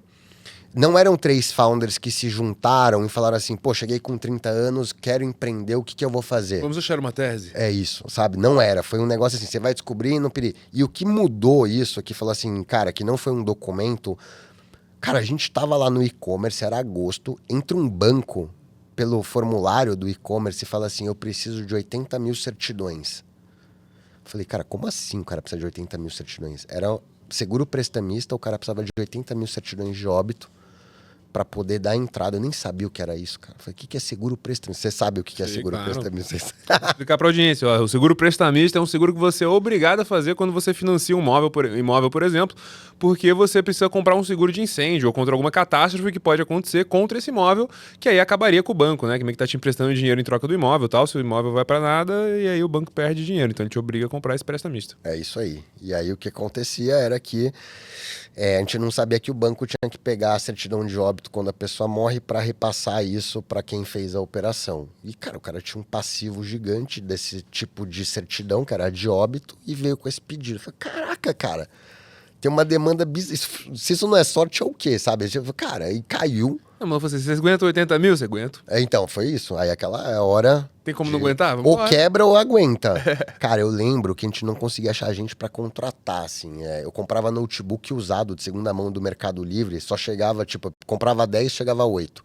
O resto os caras me davam golpe, sabe? Assim, então, assim, teve de tudo nessa época, assim. E a gente conseguiu dar conta, mas isso foi muito bom porque a gente falou, tem muito mercado no B2B. E a gente começou, obviamente, a entender a esteira, que é, cara, o documento. Ele é muito importante para dar validade jurídica para a operação, porque tudo que consta dentro do documento é pré-requisito para uma análise de crédito. Então eu preciso pegar o documento, extrair o metadado do documento e conseguir interpretar esse documento, transpor isso para um relatório, onde isso vai ser aprovado num comitê de crédito, que depois vai ser colocado num contrato, registrado e custodiado ou dado baixa. Essa esteira, cara, ela funciona para mais de 40 casos de uso. Então, assim, você está fazendo uma due diligence para um M&A, é o mesmo fluxo. Você está fazendo um financiamento imobiliário, é o mesmo fluxo. Você está fazendo compra de precatório, é o mesmo fluxo. Você está fazendo carta de contemplado de consórcio, é o mesmo fluxo. Você está fazendo crédito agrícola, é o mesmo fluxo. Eu falei, cara, a gente tem muitos casos de uso aqui que é isso que a gente precisa fazer. A gente precisa entregar isso no menor tempo possível para esses clientes B2B, com um dado extraído, interpretado, para que ele possa fazer uma análise muito mais rápida dessa operação, porque se ele demora muito para obter o documento, ou para extrair o dado do documento, ele está vendendo menos ou ele está perdendo o negócio. Né? Porque assim, não só a venda cai porque o cara desiste, como ele perde para o concorrente. Então, um caso clássico, um dos maiores bancos do Brasil, nosso cliente para a parte de financiamento imobiliário, ele delegava essa tarefa para o cliente dele sair com uma listinha de documento e sair catando o documento. Hoje ele ficou responsável por isso. A gente consegue fazer a operação do cara em 5 dias, coisa que ele levava 2 meses. Mesma coisa para crédito agrícola com o produtor que precisa fazer as operações de financiamento de safra. Então o cara vende muito, destrava muito, porque isso é custo Brasil na veia. Como que deveria funcionar no mundo ideal? Tudo isso deveria estar digitalizado, integrado em um único local, que todo mundo conseguisse lá consultar essa informação para que se pudesse fazer de fato a validação da operação. E esse é o futuro ou não? Cara, eu acho que tem agenda para isso, mas que vai demorar anos e anos, assim, porque se você pensa na complexidade que a Docket lida, a gente está falando de interagir com mais de 30 mil órgãos públicos. Eu sempre falo isso, cara. O Brasil tem 5.500 municípios. Cada município tem pelo menos 3 órgãos públicos, um cartório, uma prefeitura e um fórum. Cada um desses órgãos emite pelo menos 3 a 5 documentos diferentes, só na esfera municipal. O cara que vem operar com crédito, com garantia, no Brasil todo, faz a conta do quanto que ele tem que saber navegar. É por isso que o cara tem back-office gigante para operacionalizar isso, entendeu? Ou essas operações como financiamento, home equity, CGI, qualquer que seja, quando você vai fazer um CRI, CRA. Então, assim, tem uma complexidade muito alta que a gente consegue absorver e aí facilitar esse trabalho para essas empresas, entendeu? Mas que não é trivial você conseguir orquestrar tudo isso em um local só. É isso que a gente veio fazendo, tá? E hoje vocês fazem mais coisas que, sei lá, você consegue fazer automaticamente ou você tem uma operação por trás das cortinas lá buscando, levando coisa ainda? Não, já foi essa época, cara, mas aí tem um outro fator de sorte, que foi a pandemia, que tem um lado negativo, mas que acelerou muito. Cara, todo mundo se digitalizou na pandemia, então a gente também não foi diferente. Isso facilitou muito os processos de integrações. Então, hoje o documento já vem 100% digital, vem com uma hash, vem com QR Code. Antigamente era papel. Então, você nem precisa hoje ter o documento, né? Cara, sei lá, 6 anos atrás, você precisava entregar via física. A pandemia, cara, agora tem um hash com QR Code. Então, a gente roda, cara, eu diria quase 100% no digital. Assim. Pode ser que, sei lá, cartório de comunidade ribeirinha do Amazonas, né, ou a prefeitura, por causa de uma questão de infraestrutura, você precise talvez passar a mão no telefone, mas nem faz parte... Telefone ainda, né? Ir lá presencialmente? Não, acho que isso é mais difícil, né? Mas aí são coisas que não tem operações tanto, né? Então a gente acaba nem trabalhando, assim, mas a pandemia acelerou muito o processo. Cara, qual o tipo de empresa ou profissional que mais sofre com a sua existência? O cara que fazia esse trabalho, né? Pastinha? O pastinha, o back-office, o despachante. Cartório, talvez, ou não? Não, cartório não. O cartório, a gente é parceiro, ajudo ele, eu trago economia para o cartório, eu tiro fila do cartório. A gente tem cartórios que são clientes nossos que utilizam a nossa IA para análise e extração de matrículas de imóvel para digitalizar o próprio acervo. A gente é pioneiro nisso no Brasil e líder nessa solução. Então a gente começou a usar AI desde 2018. E o cartório, como a prefeitura, como o TJ, você tem uma questão constitucional de validade jurídica da operação. Eu costumo brincar sobre isso, né? Por mais que as pessoas falem, mas tem... Cara, mas dá autenticidade para a operação. Você imagina se não tivesse, você ia fazer como? Para provar que o imóvel é do Alê? Você ia... No Brasil, amigão, assim, se não tiver alguém que garanta a responsabilidade sobre essa informação com todo... Vai ficar onde isso daí? Então, o cartório não, mas eu acho que muito que a gente vê, que foi uma das coisas que a gente fez e descobriu e aprendeu muito, até no processo comercial da Docket, que é a persona, o sponsor que tem que comprar a Docket, o ICP, é de gerente para cima, porque senão o cara se sente ameaçado. Por mais que a gente não vai dar replace na posição do cara, ainda tinha um valor ali dele ficar tendo que fazer esse trabalho de pegar documento, e a gente consegue automatizar esse trabalho e, obviamente, ser muito mais eficiente. E ele pode fazer outras coisas, mas esse é um público que sente intimidado muitas vezes. Que eu tenho que construir um relacionamento, porque no final ele vai ser usuário, mas ele tem que gostar, enfim, tem que ver valor também. Então, Seria esse. E fora dos clientes, cara, é despachante, é pastinha, às vezes o correspondente bancário, que também fazia isso e tinha algum tipo de monetização em cima disso. Mas é o que eu falo, cara, tem espaço para todo mundo. E assim, a tecnologia tá aí. O nosso objetivo é facilitar a vida de todos, assim. Então, eu acho que quem está utilizando tecnologia para fazer qualquer processo de formalização. Cara, o custo do crédito do Brasil hoje, 20% do custo do crédito do Brasil está relacionado a despesas administrativas e burocracias, assim. Então, assim, quem paga essa conta no final do dia é a gente. Então, se eu trago tecnologia para otimizar esse processo, todo mundo sai ganhando, entendeu? Não, com certeza, cara. E o que eu fico imaginando aqui tipo assim, no longo prazo, assim, como que você vê? Sei lá, você falou, tipo, pô, idealmente toda essa informação estaria centralizada num site lá, tudo mais. Só que, pô, quando você vai pegar essa informação no cartório, você tem que pagar por ela, né? Na maioria das vezes, assim. Por que você tem que pagar por ela? Meio que pra operar o cartório, pra meio que não qualquer pessoa ter acesso à informação? Tipo, você acha que nesse órgão centralizado aí seria meio que tudo gratuito, todo mundo tem informação de todo mundo? Cara, gratuito, não acho.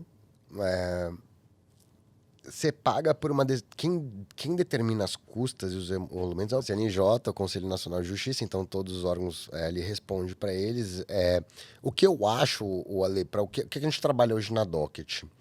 É fazer a operação em tempo real. Então, assim, por que que hoje você é mais fácil, ou por que que a maior modalidade de crédito do Brasil hoje é o cheque especial?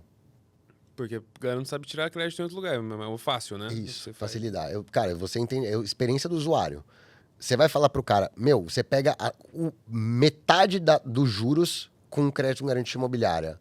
Puta, mas vai demorar, vai dar trabalho, eu tenho que ir atrás da documentação. Como é que eu faço isso? O produtor rural que quer pegar uma operação de crédito, por que que isso não sai em tempo real? É isso, para isso que a gente trabalha na Docket. O que que isso tem que acontecer? Uma mobilização nossa de tecnologia para isso, os órgãos também se estarem digitalizados para isso, mas é toda uma esteira que é o seguinte, cara, emitiu o documento, pagar para a Docket hoje já não é um desafio. Então, porque a Docket criou um módulo de pagamento para órgão público, tudo automatizado. Então, o processo de pagamento a cada 10 minutos no lote para poder dar vazão. Isso é uma das infraestruturas robustas, né? Então, tem uma plataforma só para pagar órgão público que, cara, tem uma robustez absurda. E tipo assim, você emite o teu Pix lá, o cara paga, aí você junta tudo e meio que consegue pagar pro órgão público em lote, assim. Tudo em lote, cara. E eu imagino que é em lote porque, sei lá, não tem umas API boa pra você só mandar assim, ou tipo, é meio que um sistema que você tem que fazer um negócio reverso ali, como que é? Tem as duas coisas. Então tem coisa que eu tô com API, tem coisa que eu carrego com saldo, tem coisa que vai por lote, porque daí é integração bancária. Então tem um pouco de tudo. Você conhece a Transfira? Já ouvi falar, mas... Imagina que a gente fez isso internamente, mas para pagar órgão público. Entendi. Então é um negócio que eu consigo dar escala de pagamento. Porque esse é um ponto importante que você falou. Os nossos documentos não é crawler de documento. O que eu estou falando são documentos que você tem que pagar, você tem emolumentos envolvidos. Então, esse é um outro nível de complexidade. Imagina que eu tenho que saber todo o pricing list de todos os mais de 300 documentos que a gente opera, em todos os municípios que a gente opera, em todas as instâncias, municipais, federais e estaduais. 300 tipos de documentos, Em 5.500 5.000, municípios, pô, então, em todas caraca, as... muita coisa. É muita coisa. É E- 150 mil. É, 1,5 milhão de A variações. variação é 1 milhão, mais de 1,5 milhão de variações possíveis, de preço. Aí você tem nomenclaturas diferentes por cidade, por comarca, por estado. O que a gente fez? A gente construiu duas plataformas. O Financial, que só processa pagamento para órgão público, e o Atlas, que é uma Wikipedia de órgão público, cara. Então eu tô atualizando o meu database o tempo inteiro.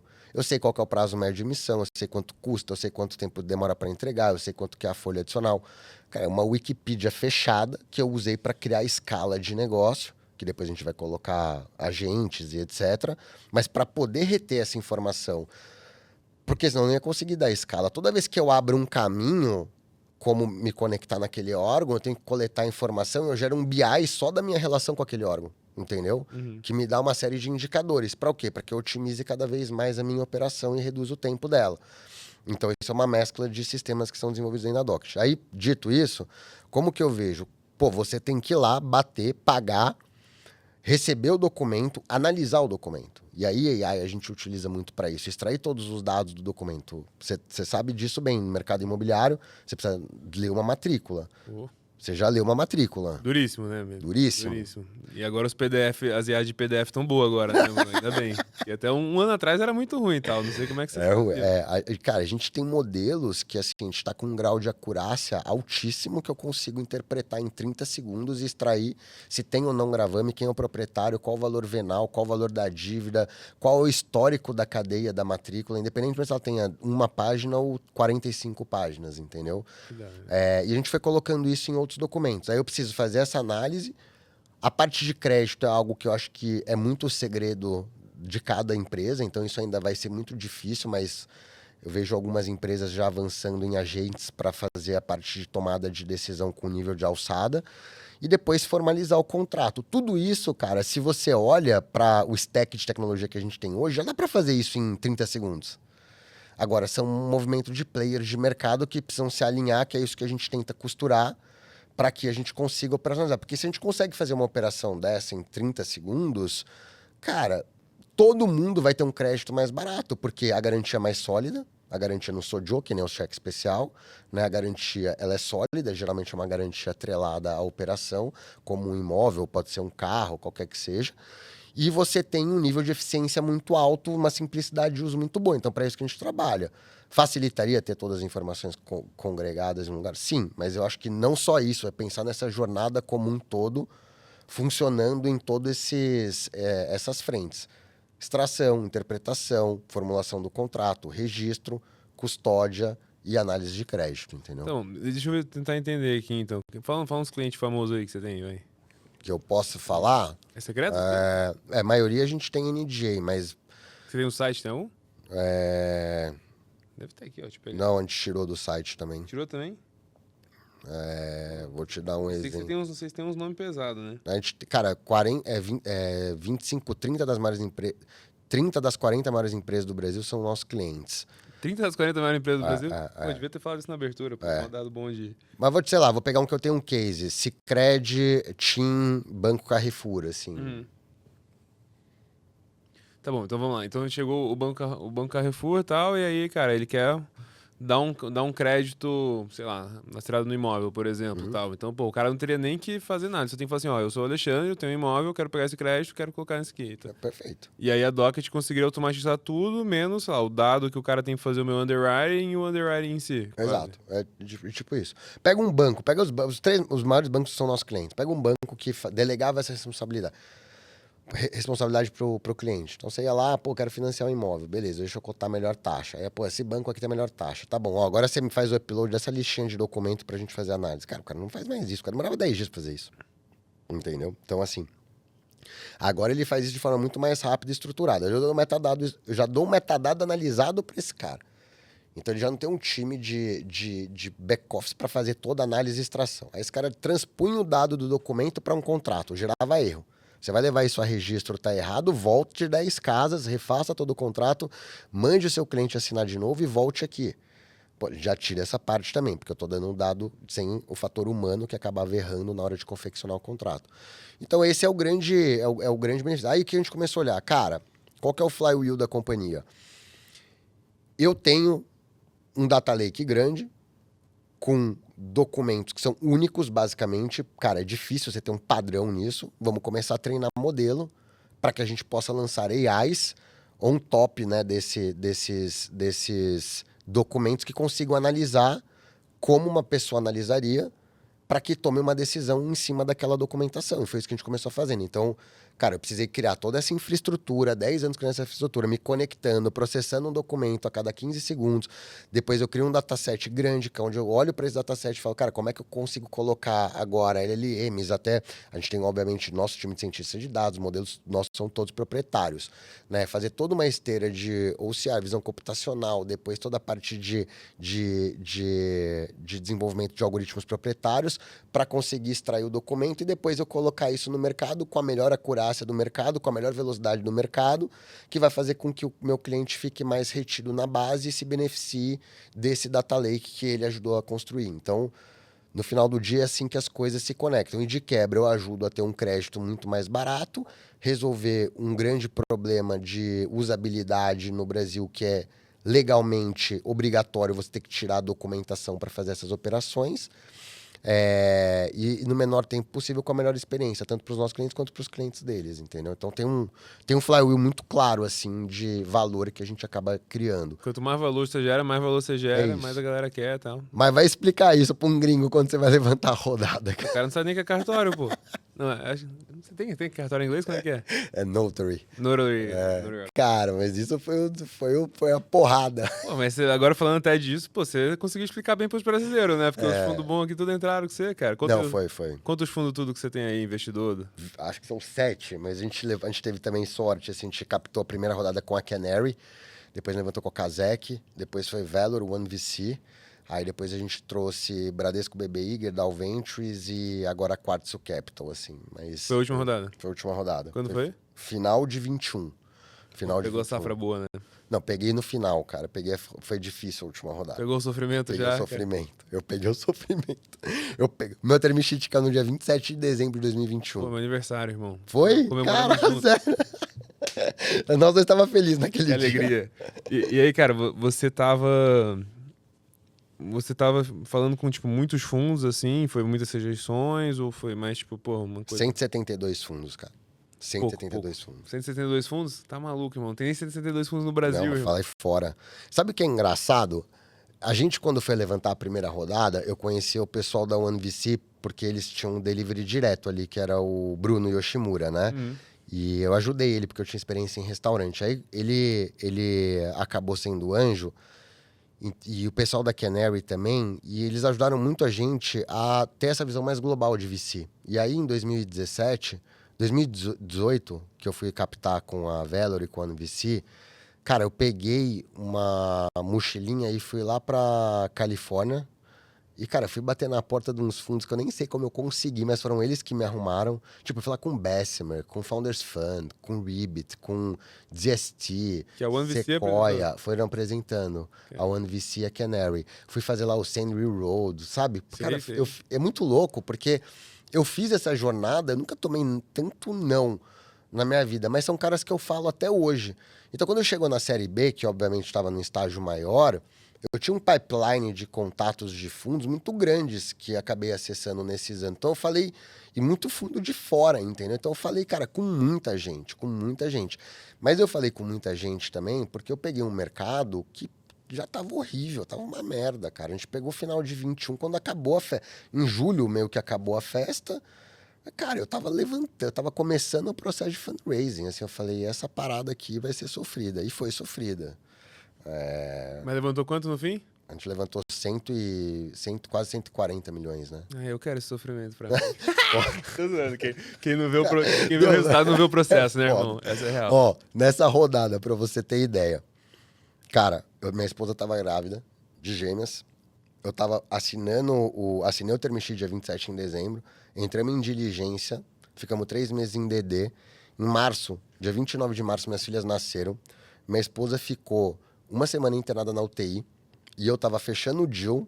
Eu lembro que era um domingo à noite, um dos investidores falou assim, pô, não vou assinar, não sei o que, eu tava com gêmeas em casa com a minha esposa na UTI.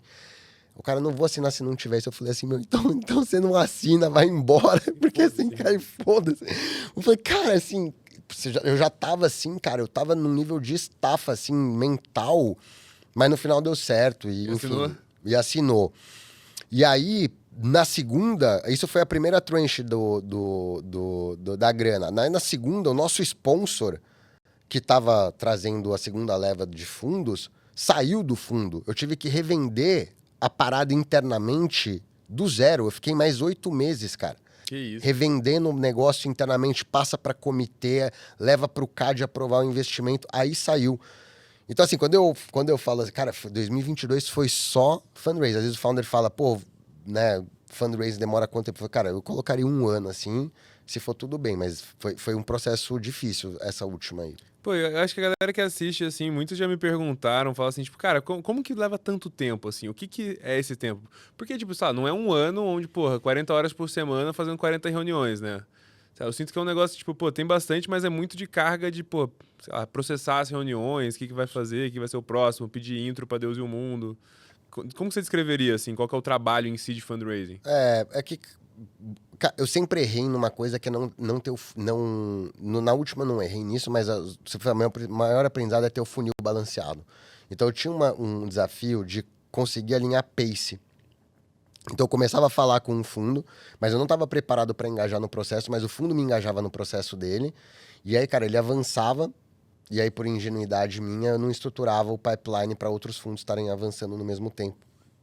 Vinha o term sheet, eu não tinha fundo alinhado naquele momento para ser competitivo, entendeu? Legal. Então eu acho que assim, quando eu falo um ano, é óbvio que você não vai ficar um ano, mas, cara, você vai considerar 3 meses de DD, você vai considerar, cara, comitê de investimento, que dependendo de como o comitê vota, precisa ser unanimidade ou não. Aí você vai lá esclarecer. Tem muito disso, dependendo do estágio, o sócio quer te conhecer, e às vezes as agendas desses caras são super disputadas. Então você vai fazer um mês fazendo reunião só com os 2 sócios principais dos fundos, porque um tá em Nova York, o outro não tá no Brasil. Então, assim, obviamente que não é só nesse processo, tem essa questão de intros e etc. O meu processo, se eu fosse fazer hoje, assim, começar do zero, cara, primeiro, alinhar muito esse pipeline e deixar todo mundo andando no mesmo estágio. Eu acho que aí tem vários aprendizados. Cara, tá na fase de conversas exploratórias, depois você começa a liberar materiais, e hoje tem muito mais recurso, então você vai usar um DocSend, que você consegue taguear tudo que você vai liberando, todo o data room, todas as informações. E fundo tem uma fome por análises maiores também. Tem muita parte desse processo que é você ter bons materiais, cara. Né? Principalmente no nosso caso, que não é um business trivial. Acho que isso depende muito do teu modelo de negócio também. Cara, você tem um business, putz, que ele não é tão complexo, ou que, pô, sei lá, um copycat de alguma empresa gringa que você fala, eu tô fazendo... Né, Não é obviamente bom, o assim, que o né? Groupon é nos Estados Unidos, eu vou ser. Cara, isso daí não é difícil você entender, entendeu? Então, eu acho que é isso. A gente criou um mercado novo. Não existia. Isso eu tenho bastante orgulho. Não existia o que a gente fazia. Hoje tem, né? Então, assim, mas a gente criou um mercado. Nós está criando um mercado, é aquele cruzando o abismo. Então, esses materiais complementares demandam bastante tempo e ter um funil bem amplo, assim, para que você faça ser competitivo, para você ser fundador.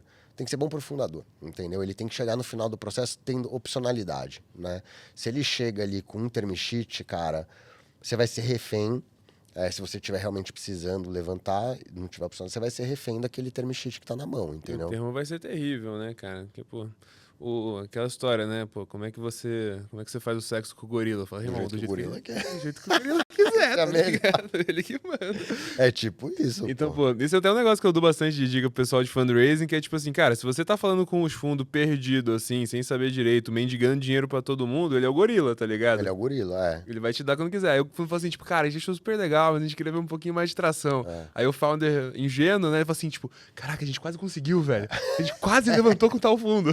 Tem uns que falaram isso pra mim, estão vendo até hoje, eu esperar ter tração. Tá esperando essa atração, né, velho? Pô, o teu faturamento tá maior que o fundo já, tá ligado? E os caras estão lá, não, só mais um pouquinho de tração, tipo, aí eu coloco é 10 mil foda. reais, tá ligado?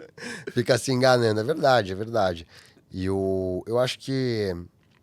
cara, tem muito aprendizado essa questão de fundraising, e eu acho que é isso. Você controlar o teu processo, né? É isso, você ser dono do seu destino. Então, pô, como é que eu crio opcionalidade? Sempre ter plano B. A gente sempre teve plano B. Se eu não levantar, o que acontece? Não existe... Nunca existiu, pô, se não levantar, sabe, assim, não tem plano B. Tem que ter plano B, nem que seja o plano B, então fazer outra coisa da vida, assim, mas senão você vai fazer um negócio que... E o comitê do fundo é longo, são 10 anos, então, cara, imagina, você já entra desalinhado com um sentimento que não tá tão bom, é ruim você manter uma relação por 10 anos, pelo menos, com um cara que vai sentar, às vezes, no teu board, então... Eu acho que tem muito esses fatores, assim, mas ter um funil bem estruturado. E tem aquela máxima que ninguém faz, né, Ale, que é o cara não faz. E eu também já errei muito nisso. Pô, você não. Fundraising é sempre. Você tá sempre fazendo café, você tá sempre falando. Se você entrou no VC Track, isso que eu falo. VC Track não tem certo e errado, mas saiba o que te espera. Você sabe, eu fui muito ingênuo nisso. Cara, entrei num negócio que eu nem sabia direito o que era captar com VC. A hora que eu entendi que a cada 2 anos eu ia ter que estar captando, cara, ou sei lá, a cada 3 anos, porque eu tinha que, né, crescer pra caraca, porque senão a taxa de retorno do fundo e etc. Cara, eu falei, caralho, isso aqui é uma parada muito frenética, né? Assim, porra, entramos num game hard, assim, né? E aí, pô, você saber disso e você não ter a agenda de se relacionar com o fundo e deixar isso só pra hora que você tá captando, pô, você não tá maximizando a tua chance de fazer o negócio dar certo, cara. Porque assim, o cara que você nunca falou, você vai marcar o primeiro café agora, que você tá precisando levantar, vixe, você vai ter uma... Bicho, o cara vai ver a fome na tua cara, né? Vai, e vai demorar pra construir esse relacionamento, né? Cara, caras que eu falei na Série B que eu construí relacionamento no Seed, entendeu? Mas é que eu sei que é difícil também. Você tá no dia a dia da operação, aí, puta, você fala, pô, não vou marcar esse café agora, porque vai, né, você tá com energia em outro lugar, foco em outro lugar. Mas é importante. Se eu fosse optar pelo caminho de VC, o que eu acho que tem no Brasil, cara, para quem empreende, tem bons casos de empreendedorismo, que eu acho que é uma parada boa. Eu vejo muito isso, assim, é o cara que ele faz talvez um pré-seed, o cara leva a empresa até, sei lá, uns 12 milhões de faturamento anual. Então o cara fatura 1 milhão por mês, que é um negócio que não é tão difícil de você fazer. E, cara, você vende a empresa no múltiplo de 2, 3 vezes receita com quase que 95% da companhia.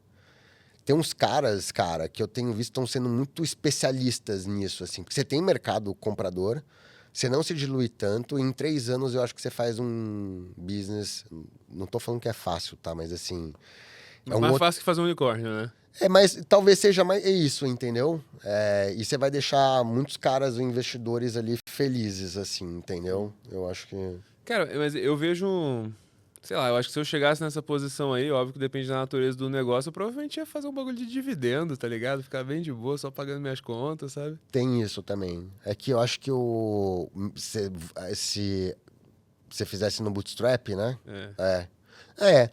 Cara... Ou até com uma rodadinha inicial, assim, você vê que o bagulho não vai conseguir isso. ser venture e tal. É isso. Também, eu conheço uns caras que fazem isso. O cara tira lá, sei lá, 5, 6 milha de dividendo por ano. Sem fazer nada, tá de sem boa. fazer nada. O risco é, sei lá, isso. Ou às vezes dá errado, mas em 4 anos ele se pagou o valor que ele venderia a empresa. Entendeu? Exato. Mas, pô, tem um risco também, né? Vai chegar concorrente, vai baixar o preço, vai mudar a regulação, isso daqui, né? Isso é uma galera uma coisa que quando você tá começando um negócio, pô, você não vê muito isso, né? De tipo do risco, né? Você tá mais preocupado, pô, será que eu não vou morrer, tá ligado? Do dia pra... Será que eu vou conseguir vender alguma coisa? E aí, cara, depois de alguns anos, você começa a ver todo mundo que começou a empresa junto contigo morrendo, né? Você fica assim, caraca, bro. Não, é muito louco, vai ficando, cara. E o que eu acho que pro founder é difícil, e se fala muito pouco nesse assunto, é qual que é a tua estratégia de saída, cara. Tem que estar muito claro isso daí. Então conta pra nós, qual que é a tua estratégia de saída? Cara, a gente acha que dá pra você construir um business gigante. Eu não sei te falar hoje assim, pô, é essa, mas eu acho que é um business de bilhão que a gente consegue construir, tamanho problema que a gente resolve. Se isso vai ser via, cara, outras rodadas, se isso vai ser via um IPO, se isso vai ser via capital próprio, qualquer que seja.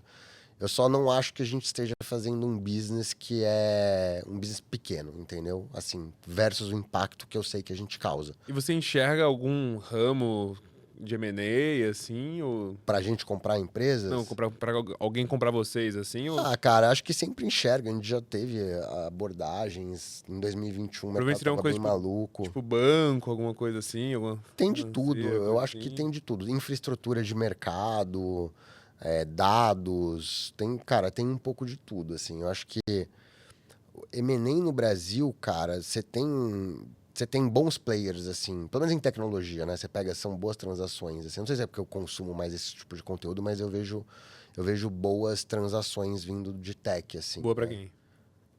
Não, tem um volume de transações. Tá, Vamos, assim, pelo menos as últimas que eu sei, cara, foram boas pro fundador, mas tem um volume de transações que você vê, o mercado volta e meia. Ontem mesmo saiu o negócio da CRM bônus com o iFood, né? Então, assim, não foi 100%, mas deve ter um compromisso de venda total. Então, assim, é um mercado que você sempre vê coisas saindo. Então, é uma questão de você ter um bom asset na sua mão. Mas eu acho que também a gente já chegou a olhar muito numa tese de olhar também outras empresas para a gente comprar e compor essa jornada, entendeu? Que é algo que também a gente olha com bons olhos. Porque o M&A é sempre, cara, como você cria sinergia e se vale a pena você construir dentro de casa ou comprar, economizando o tempo que vai te criar um leverage significativo em cima disso. Mas a gente tem várias... Teriam várias verticais que olhariam, assim, entendeu? E você tá no rumo IPO hoje, então, se me perguntar assim. Cara, a gente tá no rumo break-even, assim. A gente tá muito próximo de break-even a companhia. Eu tô... Quantos anos já sem break-even? Desde que levantou, assim? Cara, break-even vai 2 anos, vai dar 8 anos de 10 sem break-even, mas porque não era agenda, não era break-even, nem com board. Então, mas a gente sempre... Foi muito pé no chão com caixa, assim. Essa também foi uma sorte que a gente teve. A gente nunca foi cara, deslumbrado, entendeu? Então, sempre cuidou muito bem da grana. Então, assim, o primeiro passo é breakivar a companhia. Esse é o primeiro passo. Depois cara, continuar entregando um crescimento bacana, acima de 50% ao ano, breakivado. E aí olhar um pouco para cenário de mercado. Eu acho que é muito difícil de falar agora, por o mercado tá conturbado. Então, assim, venture capital fechado, taxa de juros alta pra caramba, guerra tarifária, dólar. Então, também acho que é o momento de, cara, aterrissar. Qual que é a nossa visão? Cara, fazer a nossa lição de casa, o que está no nosso controle. Entregar uma companhia que performa bem, com bons unit economics, bons números, entendeu? É isso que a gente tem feito. Então, depois disso, legal. E o produto evoluindo. Então, assim, evolui muito com o produto. O produto, cara, tá animal o produto. O nosso produto de AI cresce 300% ao ano. Chegamos ali nos números agora, breakivado. Vamos olhar o mercado e ver como é que tá. A gente nunca foi muito, assim, de tendências até, sabe? De, tá todo mundo levantando, vamos levantar. O mercado tá bom, piriri. Cara, não. O que tá fazendo sentido para nós como Docket nesse momento? Pra gente é isso. Tem um bom caixa, mas entregar o break-even, porque a gente sabe que é um negócio que... A gente fala, vou pro mercado agora, falar, pô, mas e o break-even? Então, assim, a gente sabe o que a gente tem que arrumar, é hora de olhar a execução, que é o que a gente fez bem ali. E depois ver os próximos passos, porque as coisas estão muito nebulosas, assim, sabe? De mercado, né? Você sabe... Não tá muito claro quem que tá botando dinheiro aonde. E eu não sei também, acho que valuations amassados também, né? Ou esticados, né? Em alguns ramos. Você tem visto? Não, de AI, né? Só, pô, as empresas... Mas no Brasil não, né? Mais lá fora, né? Porque vai no Brasil, né? O Brasil não chegou ainda, as coisas boas aqui, não. Difícil, né? Pô, mas só pra dar contexto pra vocês aí, tá? A gente tá falando esse negócio de estratégia de saída, a maioria das pessoas não entende isso e tal, né? Mas, pô, naturalmente, você meio que tem 5 jeitos de ganhar dinheiro como um CEO e fundador de uma companhia, né? Então, a primeira de todas é o mais clássico, que é, pô, você pode só se pagar um salário imenso pra sempre, e muita gente faz isso. O segundo é que você pode tirar dividendos, né? Que é basicamente tirar lucro da empresa e, bem, distribuir entre os sócios, tal, tudo mais. O terceiro é você vender a tua empresa, né? Então você pode vender em geral ou para um estratégico, que é uma empresa que meio que tem a sinergia com você e 1 mais 1 dá 3, ou você pode vender talvez para um private equity, que é um fundo que é especializado em comprar empresas, às vezes cortar custo e revender depois, ou às vezes fazer alguma coisa, só que ele vai pagar um preço um pouco mais barato, ou também rola muito o acqui-hire, né? Que é quando você tem um negócio que não tá indo tão bem, e aí, pô, alguém vai lá e compra você meio que pelo time, ou pelo que você já construiu um pouco, mas também não paga aquela grana toda. Então, a maioria das transações que não divulgam o valor, ou foi um acqui-hire e o cara não ganhou nada, ou foi tão grande que o cara não quer ser sequestrado, né? Já percebeu? No Brasil, né? É foda. É assim, não né? Sai, Aí o quarto jeito é você fazer uma secundária, né? Que é basicamente quando você tem uma rodada de investimento, geralmente é primário, né? Ou seja, o dinheiro, você está emitindo novas ações na empresa e vendendo essas ações para a galera que está comprando. Então o dinheiro entra na empresa. A secundária é quando você não emite ação nova e você vende a sua própria ação para um outro investidor de fora, tal. Isso tende a ser difícil, assim. Acontece geralmente ou quando você tem um negócio que dá muito lucro e não faz mais sentido levantar dinheiro e a pessoa quer muito investir em você e aí ela faz. Ou quando tem tanta gente querendo investir em você que falta espaço na tua rodada e o outro fala assim, cara, não, eu entro, pode ser secundário, de qualquer jeito e tal. E, pô, secundária é o sonho do founder moderno aí, né? Todo mundo busca aí uma boa secundária num preço que não faz o menor sentido. Quem fala, tem fala e fala. Você deveria fazer secundária em todas as rodadas, né? Desde a primeira, né? O único motivo que alguém não deveria fazer secundária é se não teve oportunidade, entendeu? Esse é o aprendizado Aí também. assim, Faça a secundária em todas as rodadas. Quando você quer fazer de secundária? Sim, tá ligado? Vambora, o que você deixar eu faço, tá ligado? É isso. E eu acho isso muito curioso, sabia, cara? Porque na minha cabeça, foi assim, tipo, quando eu comecei, eu falei assim, tá louco, velho. Puta negócio top o meu, mano. Vou ficar vendendo o meu negócio aqui, depois vai porrar, vou me arrepender. Aí meu irmão chegou e falou assim, não, Aliás, você tá sendo burro, cara. É assim, se o negócio porrar, vamos dizer que dá 1 bilhão, você tem 100%, você tem 1 bilhão. Agora vamos dizer que você tem 90%. Você tem 900 milhões, bro. Só que se der errado, você botou essa grana no teu bolso agora, tá ligado? Exatamente isso. Não, e cara, vamos lá, assim, secundária de 2021, com revesting em cima do valor da secundária.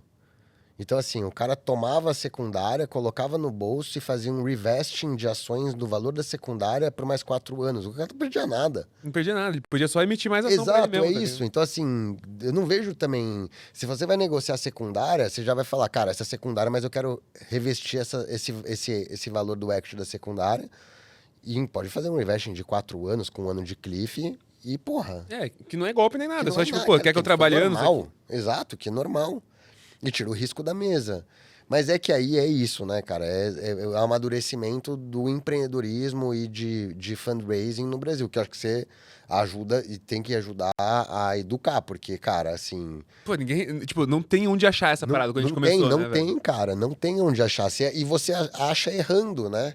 E é isso, falta referência disso. E é difícil porque é um tema delicado, né? Que, assim, as pessoas não tocam muito nesse tema. É um negócio meio, sei lá, não sei, talvez tenha. Eu acho que é um pouco longe até, né? Porque a maioria da galera começa a empreender, tem um sonho que fala assim, não, eu vou porrar, eu vou ser rico e tal, mas ele nem sabe como que isso acontece, né? Nem é isso. Não sabe qual que é o veículo, assim. Ele só tá mais É, preocupado em pagar o almoço de amanhã mesmo, é sobreviver. isso. É exatamente isso. E é muito emocionado, né? Assim, eu era muito emocionado, cara. Então, não, tá dando certo e vamos, e pá, e piriri, não sei o quê, e daí levanta e tal.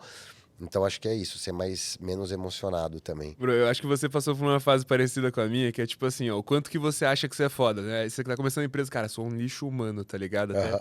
esses caras que não fizeram nada, só que ele tem MBA, eles estão levantando investimento, tô me fudendo aqui e tal. Aí, caraca, levantei minha primeira rodada, eu sou um deus encarnado na Terra, tá ligado? Tipo assim, meus amigos tudo tem emprego lá, eu sou empreendedor, tenho dinheiro, sou milionário agora, tá louco? Aí, tipo, você começa a ver a realidade, tá ligado? Aí você começa a baixar a tua confiança, assim, aí você fica assim, tipo, entendi, mano, eu sou empreendedor, essa é a minha profissão, tá ligado? Não tem nada especial, se der certo, porra, vou ter dinheiro aí. É foda, cara. E assim, o business te dobra muito também, né? Assim, que é isso, né? Assim, a gente quase, cara, quando a gente pivotou o modelo de negócio, quase quebrou a empresa, cara. Então, assim, a gente tinha Qual acabado de foi? fazer a Conta rodada. aí essa. Cara, a gente levantou a rodada em 2017 com a Canary e com a Kazek. E veio esse negócio do B2B, só que o B2C representava, o e-commerce representava 80% da receita, cara. E ele falou, não, vamos focar lá no B2B, que é onde tá a galinha de ovos. A Kazek ajudou muito nessa tese, cara. Eles são muito decisivos, assim. Falou, puta, acho que eles tinham uma visão privilegiada do mercado de e-commerce no Brasil. Ele falou, cara, muito beleza, vamos pivotar. Como é que pivota? Não, cria uma marca nova e, pô, desliga o e-commerce. Eu falei, beleza. Ficamos lá 6 meses construindo o produto da marca nova, que é a Docket. Ah, era outro nome. Era outro nome. É. Aí... Chamava Cartórios com você, cara. Cartórios.com.você. Daí... É um nome descritivo. É bom, cara. bom, Ranqueava bom. primeiro no Google. É. Então, assim... O... E a gente, cara, beleza, chegou em julho, Ale, a gente desligou o e-commerce, cara, a receita caiu 80%, cara. Imagina, tinha uma receita de, sei lá, 1 milhão, Morreu. não, ficou em 200 mil. Falei, caralho, fudeu. Que era aquele banco. Que era 2 clientes. Era o banco, o Sérgio da Acreditas tinha sido nosso investidor anjo, da Acreditas era nosso cliente, tá? E, tipo, tinha mais um outro. Aí eu falei, nossa, mas beleza, esse é o plano, pessoal, vamos focar no B2B agora, uhul, tivemos coragem de fazer isso. Beleza, bora. Cara, 6 meses, eu quase que eu tive, cara, Do que lançou pra até começar a tracionar, assim. 6 meses, cara. Eu acho que eu tive depressão na época, assim, sabe? Chegou um dia no final de semana, eu só queria que acabasse, entendeu? Assim, eu falei, meu, o que eu tô fazendo? Tudo, começou a bater tudo, assim. Você tá assim, Kazek, filha da puta, mano. Ele tava dando dinheiro, tá ligado? Os caras ficaram falando pra... Os caras outro dia falaram, não deu vontade de religar o e-commerce? Dava todo dia, eu pensava, eu vou ligar essa merda de novo, tá? Sim, até vale questionar. Por que você desligou? Dá pra deixar ligado, né? Ah, cara, não era negócio do foco, cara. Duas operações muito diferentes, entendeu? Pô, é muito difícil, cara. Imagina que é rodar um B2C e um B2B, cara. E assim, com 100 pessoas, é muito difícil, assim, era difícil mesmo.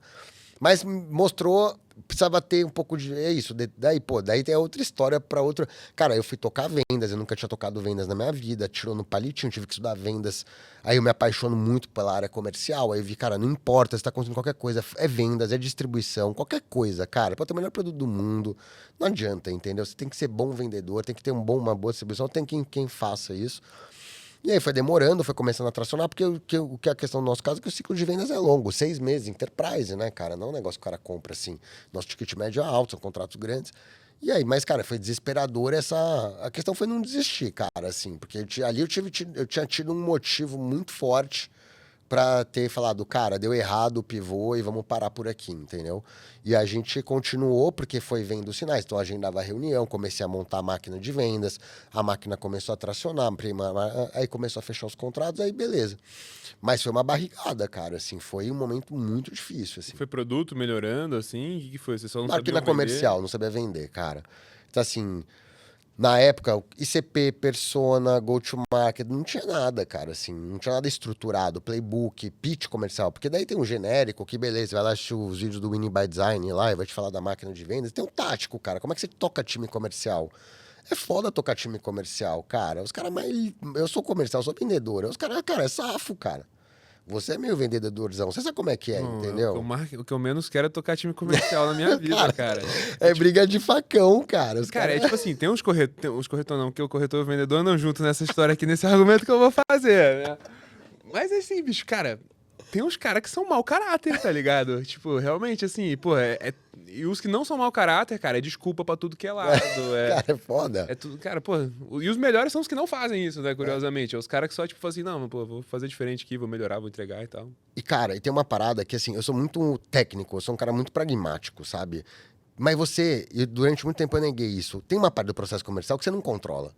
É diferente de você falar, cara, eu vou construir produto.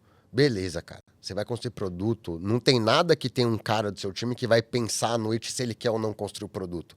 Quando você tá vendendo para um cliente, cara, você saiu da reunião, cara, o cara vai pensar, você não sabe, você não controla o processo, sabe? Você controla com algumas ferramentas, mas assim, se o cara que fala, não, você consigo controlar, não, você tá trabalhando com a cabeça do cara. Você tá entendendo? O resto, quando você tá fazendo coisa dentro de casa, que era o que eu tava acostumado a fazer, pô, beleza, teve um desvio aqui, mas, pô, eu tô a par, eu tô entendendo como que tá a execução. Faz uma venda para um banco, que você vai lá, fica 1h30 apresentando o teu produto, daí o cara pede uma proposta, daí ele vira pra você, beleza, agora vamos analisar. Que aí você cobre com todas as perguntas do spin selling, do bunch, da arte da negociação, da caraca toda.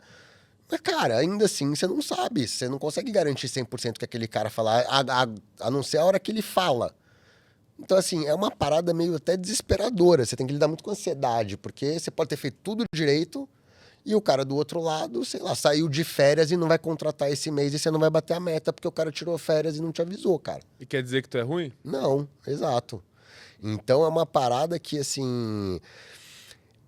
Esse tático operacional demorou muito pra gente construir. Hoje eu acho que a gente domina bem, mas é difícil. Vou até pegar na tua cabeça nisso daqui, cara. Sei lá, acho que qualquer departamento de vendas sempre tem aquele cara, que é o cara que vende marca em todo mundo. Aham. E você tenta fazer todo mundo vender igual ele, tenta... O que esse cara faz? E a galera não vende. Isso acontece, não? Sempre. Mas é o outlier, cara. Sempre vai ter. A questão é você olhar a média. Eu acho que esse que é o importante. A gente já teve isso já. Aí você acha que esse cara vai ser um bom gestor, esse cara vai ser o cara. E geralmente pode ser, mas também pode ser que não seja. Mas não adianta. Mas como tudo, né, cara? Você sempre tem alguém que vai despontar, mas o que a gente olha é a mediana, né? Então, assim, pô, não dá pra olhar o outlier tanto pro cara pra baixo quanto pro cara pra cima. Exclui, né, os extremos e aí trabalha em cima do. Não, mas você provavelmente tenta explicar, tipo, pô, por que esse cara vende Tento, tanto já tentei mais, demais, assim, mas o cara né? bota o cara pra dar palestra pro time em todo, motivar. Mas esse cara também, Por que eu que já vende vi. mais, geralmente? Sim, você tem uma tese? Cara, olha, a minha tese é um cara que ele domina três coisas muito bem. Ele é um cara que estudou muito produto, então ele sabe vender muito bem o produto. Ele estuda muito bem o mercado, o caso de uso e as dores do cliente. E ele manja de negociação. E negociação, cara, no Brasil é um negócio muito subestimado. As pessoas... O que eu canso de falar, as pessoas acham que sabem negociar no Brasil, cara. Assim, metade dos caras de vendas que eu já trabalhei, o cara achava que sabia negociar, o cara nunca leu um livro de negociação. O cara entra numa negociação com uma empresa, fazer um contrato de milhões no freestyle, cara. Igual negociar paçoca na padaria, tá ligado? Pra não falar outra coisa. E o cara, assim, ele fecha, o cara fala, nossa, sou foda, fecha um contrato. Cara, tá bom, vamos lá, método de negociação, porque existe método, cara. Tem uma aula na melhor faculdade dos Estados Unidos, uma das que é Harvard, só de falar de negociação. O Alecrim Dourado, me explica o que você estudou disso. Aí você passa 5 livros de negociação pro cara. Não, nunca li nenhum. Eu falei, não, então, cara, assim, você vem dando sorte. E pode ser que tenha uma questão de mérito seu, mas assim, a gente estuda muito pouco negociação. E o cara senta do outro lado da mesa, que geralmente é a área de compras dessas empresas, meu. É o trabalho dele. O cara só faz isso o dia Só inteiro, cara. O trabalho dele é espremer vendedor. Né? Exato. E assim, como que o cara não consegue entender que ele tem que estudar pra isso? Aí quando o cara estuda um pouco técnica de negociação, tô falando de ser técnico mesmo, cara. Vai ler o livro lá do Chris Voss, lá, que é o cara que negocia com o FBI, esses livros de Harvard de negociação. Conta uma de negociação aí pra galera, vai, que vem na cabeça. Uma negociação. Técnica, assim. Cara, tem alguns gatilhos que eu uso muito, assim, de reciprocidade. Eu tento colocar muito fomo no cliente também. Cara, e aí tinha umas coisas mais de PNL, assim, sabe? fazer o cara se ver utilizando a ferramenta. Daí tem coisas mais táticas, assim. Mas vou te dar talvez um exemplo... Cara, exemplo recente, assim. Vou te dar um baita exemplo recente. A gente estava vendendo a solução para um cara que a gente achava que estava dentro do ICP. O cara tinha rejeitado a solução. O vendedor vira para mim e fala assim: não, o cara achou que não vai ter utilidade para ele. O produto, a plataforma da Docket, porque hoje ele se vira bem lá do jeito que ele tá. Por algum motivo, o BDR, pré-vendas, escalou para o diretor do cara. E o diretor pediu para saber por que ele não tinha dado andamento e pediu uma reunião, inclusive aqui, cara, no puta de um prédio, uma empresa que fatura 15 bilhões por ano. Fui lá, eu e o meu CRO, falar direto com esse diretor e expliquei pro cara. O cara virou pra mim na reunião e falou assim: cara, eu entendi porque o cara não trouxe isso pra mim.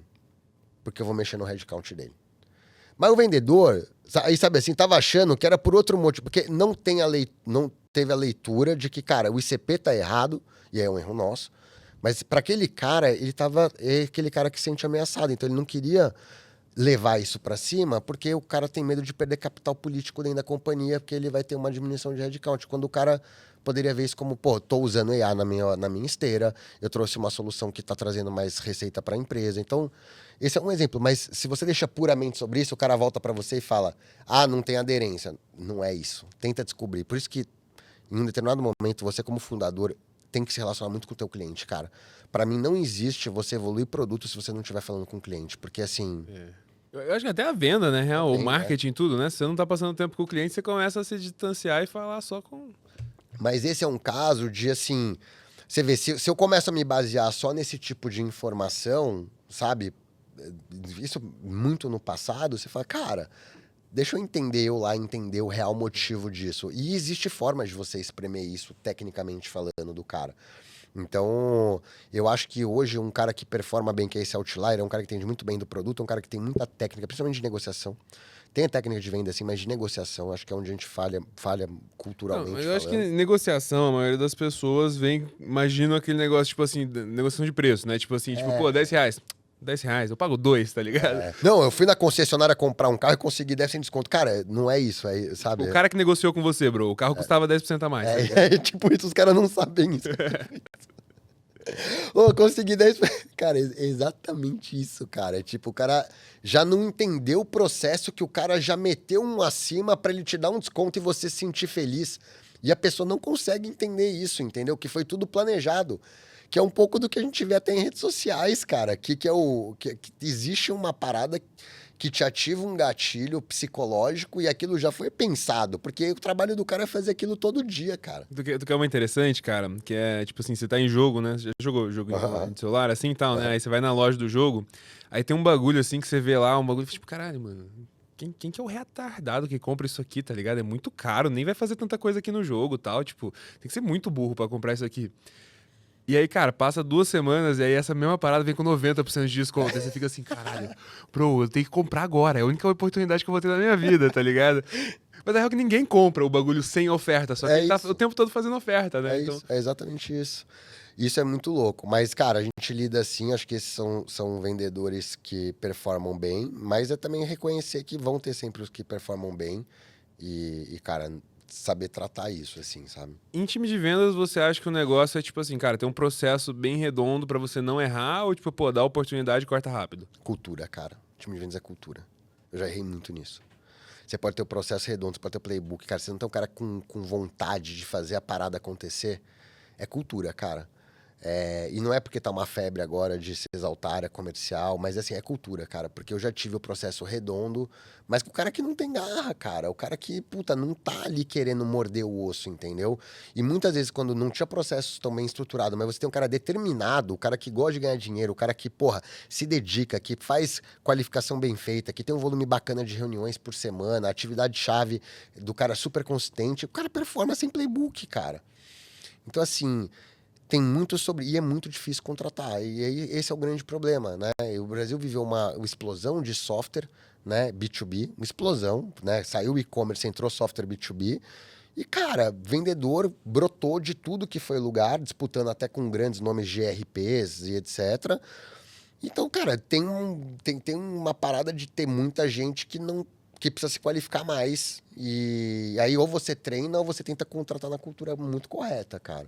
E eu tô sentindo pelas tuas palavras que os salários estão um pouquinho desajustados por causa desse movimento também, ou não? Já teve mais, cara. Agora passou muito. Na época de 2020 e 2021 era uma piada, assim, entendeu? O cara saía pra ganhar 3 vezes mais. E a gente sempre pagou bem, tá? Assim, não acho que a gente pagava mal, não, cara. A gente sempre teve salários super competitivos, mas sei lá. Um cara que, porra, pegava uma dessas grandes de RP aí, o cara com, sei lá, o cara saiu pra ganhar 30 pila fácil, assim. Um cara que tinha, sei lá, 27 anos e Pra fazer venda. 3 anos de área comercial, assim. Hoje em dia não tem mais isso, mas na época isso era normal. Mas as VC Funders, assim, Não, tipo Oracle, Salesforce, SAP. mesmo? E aí as VCs funded, algumas meio cotadas a unicórnio também, assim. E aí deu uma generalização. Mas daí, cara, passou isso e acho que hoje o cara olha muito mais qual que é o teu variável. Uma das coisas que a gente faz lá é não ter cap no variável pro cara. Então, assim, você tem um incentivo de o cara sob performance se remunera muito acima da média e paga um salário equalizado de mercado.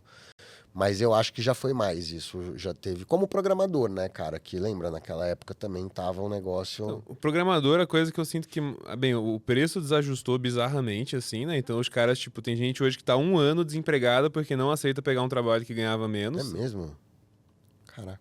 Que, cara, o bagulho foi assim, cara, maluco com 3 anos de vida, 4 anos de vida, não, de experiência, 3, 4 anos, pô, foi cotado como sênior, pulando de um galho pra outro ali, tá ligado? Saiu da empresa, entrou na outra como sênior e tal. E, pô, o maluco tava tirando 18 mil, 20 mil por mês, assim, tá ligado? E aí, pô, o que a galera tá contratando hoje, que é o mais relevante pra ele, é 9, Aham, entendeu? Aí o cara fica assim, tipo, não, esses caras não me valorizam, tá ligado? Tipo, entendi. aí dificulta, né, muitas vezes. Mas o que me deixou mais puto, na real, nessa história toda, foi esse negócio do sênior e tal, né? Então o cara, tipo, na real ele é júnior, mas o cargo dele tá como sênior no É. LinkedIn e tal. Então, pô, real que o cargo no LinkedIn hoje não vale nada mais por causa disso. Pô, cara, a gente pega lá, cara, assim, teve gente que colocou cargo de gerente, cara, no LinkedIn, que trabalhou com a gente, o cara nunca foi gerente, cara. Falei assim, você tá de brincadeira. Falei, cara, tá. Os caras dando parabéns lá. E tipo, o cara saiu da empresa. Ah, o cara meteu que era gente na tua empresa sem ser gerente da Cara, tua e empresa. nunca foi gerente lá. Ah, depois que saiu ou durante? Depois que saiu. Ah, tá. Depois que saiu. Que loucura, Entendeu? cara. Então, assim. E aí, cara, é isso. Aí você cara. comenta, fala assim, gente, só pra deixar claro, Puta, ele não eu não foi. com- eu não Ele não comento. foi gerente na Docket, tá? Ele tá mentindo no Eu não currículo. comento, mas, cara. Dá vontade. Dá vontade, cara. Dá vontade. Quais as consequências se Eu você falar comentasse, assim, será? não, acho que, cara, assim. Ódio do cara? Né, mas assim, puta, cara. Tô há 10 anos empreendendo, entendeu, Ale? Consequência pra mim é mais o desgaste de energia que volta. Eu tô um cara mais zen, mas assim, eu também, cara, eu dou uma cagada, assim, consequência, não tendo consequência que coloque em reputação a companhia, não fazendo nada de errado, cara, juridicamente, tipo, o cara que tá mentindo, as pessoas vão lá e vão falar, mas você, cara, tamo aqui, eu tô aqui com a minha cara tapa também, tô empreendendo há 10 anos, tudo certinho, então, mas cara, evita por energia, fala, pô, eu acho que volta, entendeu? Pô, né? Acho que isso é karma, entendeu? Pô, o cara quer mentir lá, mente, mas, pô, eu acho que uma hora volta, entendeu? É desonesto, né? No mínimo é desonesto. Óbvio que se alguém, a empresa que for contratar, for ligar lá e também vai estar na carteira de trabalho do cara, aqui, que não tá o cargo que ele tá falando. Mas quem confere o cargo do LinkedIn com o que tá na carteira de Mas o trabalho? cara fala assim, quando eles assinaram a carteira era uma, mas aí foram promovendo e tal. Mas acho que se a empresa for contratar e ligar, O PJ também. falaria. Não, lá a gente é tudo CLT. Mas na PJ não tem muito essa da carteira, né? Então, Se for a empresa que ele for ele PJ, pode meter essa também. é. Cara, eu acho que a gente tinha que criar uma base centralizada de informação dos bandidos, entendeu? É proibido. É proibido, cara. Que merda, cara. Você não consegue pular isso aí? Você é fechado com todos os órgãos Nada. do governo, Isso cara. daí é proibidíssimo, cara. Isso é proibidíssimo. Mas é reputação, cara. Uma coisa que a gente fala muito lá. Uma coisa que a gente faz também muito, você sempre liga pra alguém pra pedir referência. Pô, a gente conhece muita gente, né, cara? Então, pô, o cara passou por uma empresa, 2, 3 empreendedores que você conhece, você passa a mão no telefone e fala como é que foi esse cara. E reputação é um negócio, cara, que é aquele negócio, é 10 anos pra construir, um segundo pra perder. Então, assim, as pessoas, a gente fala, cara, a gente é investido pelos melhores fundos, né? E a gente reconhece isso sem ser prepotente. Cara, de fato, tem muito orgulho. São fundos top, né? Tier 1, assim, né? Brasil, cara, a gente tem todos. Então, assim, pô, pra que o cara vai se queimar, assim? Amanhã o cara tá trabalhando numa investida do lado e tal e pega mal, cara, assim. Então, Eu acho que isso daí as pessoas deveriam, a gente fala muito lá na Docket. Cuida da tua reputação. O teu nome é o que fica. Amanhã eu dei. Cara, a gente já contratou várias pessoas que já tinham trabalhado na Docket. 10 anos, cara. Olha que legal. Você vai, pô, a pessoa volta. Até tem várias pessoas que estão trabalhando hoje que já tinham trabalhado no passado. Então é isso, você tem sempre portas abertas, né, cara? Igual a gente também, você tá empreendendo. Seja honesto sempre com os teus investidores, com, cara, teus parceiros, teus stakeholders. Porque, cara, amanhã você vai fazer outra coisa, qualquer que seja, pô, teu nome é tua marca, cara. Então tem que ser muito zeloso com isso, assim. Oi, essa pergunta inteira entrou do negócio dos vendedores, né? Vendedores. Então, você já teve uma fase assim, tipo, mano, vamos contratar um monte aí, paga baratinho pra todo mundo, ver quem consegue se provar e tal? Ou não? Não, a gente nunca fez essa estratégia. A gente vai contratar um monte e daí deu tudo errado, né, cara? Entendi. Então, tipo assim, Vamos contratar um monte. não foi pagar baratinho. Acho que veio muito essa onda pós-captação. Nossa, aí deu bastante coisa. Cavou caos na terra e, puta... escalar pessoas é um negócio muito difícil, né, cara? E aí, assim, um ponto que eu vejo muito é sistema de gestão, que é um negócio pouco falado. E as pessoas acham, isso é burocracia. Não, não é, cara. Acho que, assim, aonde foi um dos meus grandes erros pós-Série B é não ter estabelecido um bom sistema de gestão, sabe? O que significa um bom sistema de gestão? Várias coisas, enfim, isso pode ser até uma questão de consultoria, mas, assim... Quando você contrata em escala, você começa a ter talvez 3, 4 camadas de liderança do C-1, cara, tem que estar muito claro os do's e don'ts dessa galera, entendeu? Até o que pode ser decidido sozinho, o que não pode. Porque quando você vai olhar, cara, todo mundo tá decidindo um monte de coisa num nível de desalinhamento absurdo. E aí é isso, entendeu? Como é que eu tenho um bom sistema de gestão que garante o alinhamento na tomada de decisão e esteja claro. Cara, você é head. Isso você não pode decidir, sabe? Assim, porque senão a galera começa tomando decisão e alocando recurso. Então esse acho que foi o principal aprendizado.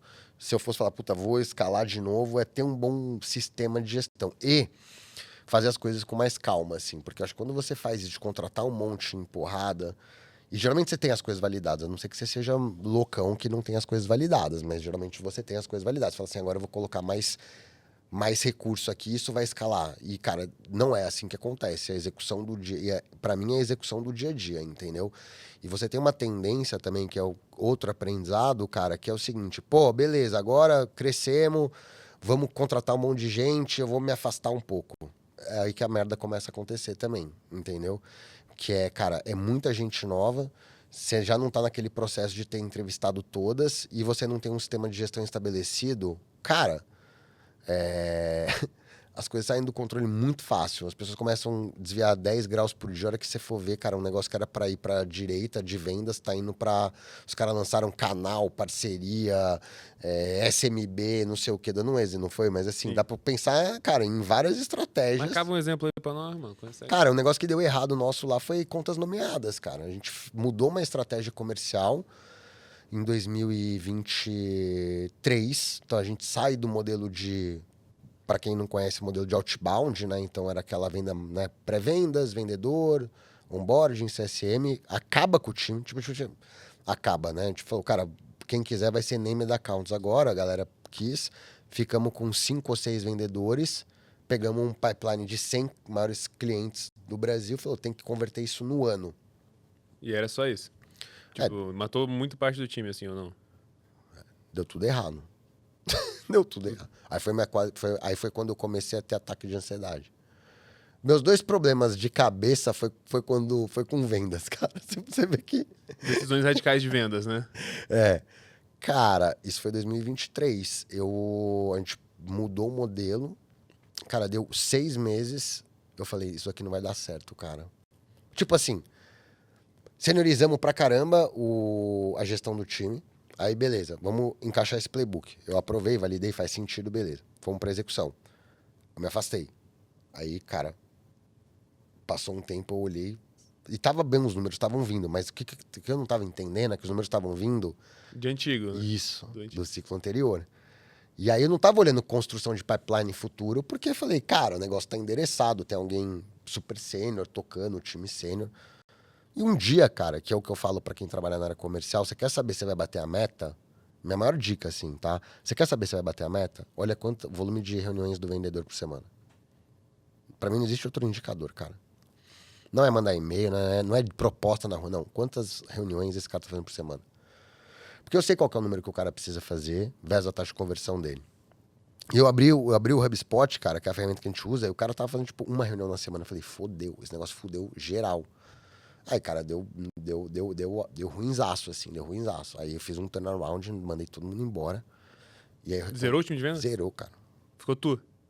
Ficou 2 pessoas. É mesmo, cara. Aí a gente refez tudo, cara. Foi Mas aí um é trampo. foda também, né? Tinha 6 pessoas, mirando pra vender pra 100 empresas. Pô, no ano o cara tinha que fazer muita reunião com cada empresa pra ter reunião pra fazer. Não, mas tá bom. Sei lá, não sei se eram 100, mas não era só esse o indicador Tipo de. assim, tinha trabalho pra fazer, Tinha mas os trabalho, a gente não tinha. E, cara, a estratégia poderia até dar certo no médio prazo. No curto prazo, que eu tô falando de médio prazo, 2, 3 anos. É uma estratégia conhecida na área comercial. Salesforce usa isso, mas o cara tem isso, mas a máquina funcionando do lado, que é o que me garante pipeline para aqueles meses. tipo assim, a máquina inteira do Salesforce funciona meio que ao redor disso, É assim, isso, né? Que é é. tipo, pô, como é que a gente cria uma máquina de babação de ovo de todos os executivos dessas empresas, tá ligado? É Que é, isso. é eventinho o tempo todo, É é jogo do sei lá o que e tal, né? E aí, cara, a gente tinha outros indicadores, o número começou a não vir também, então E aí, como que foi o sistema que você criou em cima disso, de gestão? hoje, É. hoje eu tenho um nível de alçada super claro, assim, entendeu? De tomada de decisão. Então o sistema tem um framework que a gente coloca, que são decisões macros, não entram obviamente nas micros, e que a gente consegue arbitrar, e aí a gente faz toda, cara, segunda-feira pra mim, das 9 às 6, é só de reunião interna. É assim, é 1 hora de todas as squads de produto, squad de growth, squad de people. É assim, aí é o meu tempo, né? Garantindo esses frameworks com as lideranças, né? Com o time todo, obviamente, entendeu? Então eu aloco uma segunda-feira e sexta-feira recebo todos os pre-reads que eu leio no final de semana, entendeu? E na terça tem o Comex. E isso tem um framework de alçada de deliberação que a gente coloca em cima de cada uma das squads ou dos times que a gente tem que foi construído também. Que é Comex, bro? Comitê Executivo, é o Comitê nome bonito Executivo. dessa porra aí. Mas é que, cara, também foi ficando uma maior, ficar essas coisas mais burocráticas, mas ajuda a garantir alinhamento. Eu acho que, de novo, o erro foi ter se afastado, mas aí você fica naquele ponto de, cara, muito micro, mas também saber o que está acontecendo na empresa, a ponto de, cara, intervir ou saber que, cara, você tá acompanhando a execução da parada. Eu acho que isso pra mim é uma coisa muito importante, entendeu? Assim, você sente que você tem a empresa no controle, assim, entendeu? Você sabe de fato o que cada time tá fazendo, quanto que recurso tá sendo alocado em cada time, você tá garantindo de fato a execução. Eu acho que o meu erro no passado, quando tudo isso aconteceu, foi, cara, ter me afastado e não ter acompanhado de perto como estava sendo executada a execução. E aí a gente fez o turnaround na área comercial, e aí, cara, demorou 1 ano para fazer isso daí. E aí você tem um outro problema da área de vendas com ciclo longo, que você contrata um vendedor hoje, você não sabe se ele tem 3 meses de ramp-up, né, para rampar. Aí no meu ciclo é de 6 meses, meu ciclo é de 6 meses, que eu te falei, né? Quando que eu vou ver resultado desse cara? Em 9 meses. Então, Demora assim, pra demitir, né? é foda, né? Isso é foda do B2B, né, cara? E aí você fala assim, pô, se você contrata errado, você só se fudeu pra cacete, tá ligado? Você contratou 6 vendedores e 4 foram errados, ou 50% foi errado. 50%, aí você vai fazer, teu BP é como? Ah, meu BP é o seguinte, cara, eu vou atingir tanto de receita de new logo. Aí tem lá, né, as linhas de receita, beleza. Desse new logo, qual que é o capacity de um vendedor de trazer de lead por mês dele rampado? Sei lá, 15, 20 mil reais a meta do cara. Beleza. Cara, eu constituo meu BP com base no capacity do atingimento de meta do vendedor. Pelo menos todo mundo que eu conheço faz isso, entendeu? Você fala assim no B2B, não, eu vou aumentar minhas vendas. Como que você vai aumentar suas vendas? Ah, eu vou vender, vou colocar outdoor na rua? Não, eu vou aumentar meu time comercial, não é assim que a gente faz. Eu faço um headcount, então, obviamente tem gordura, etc.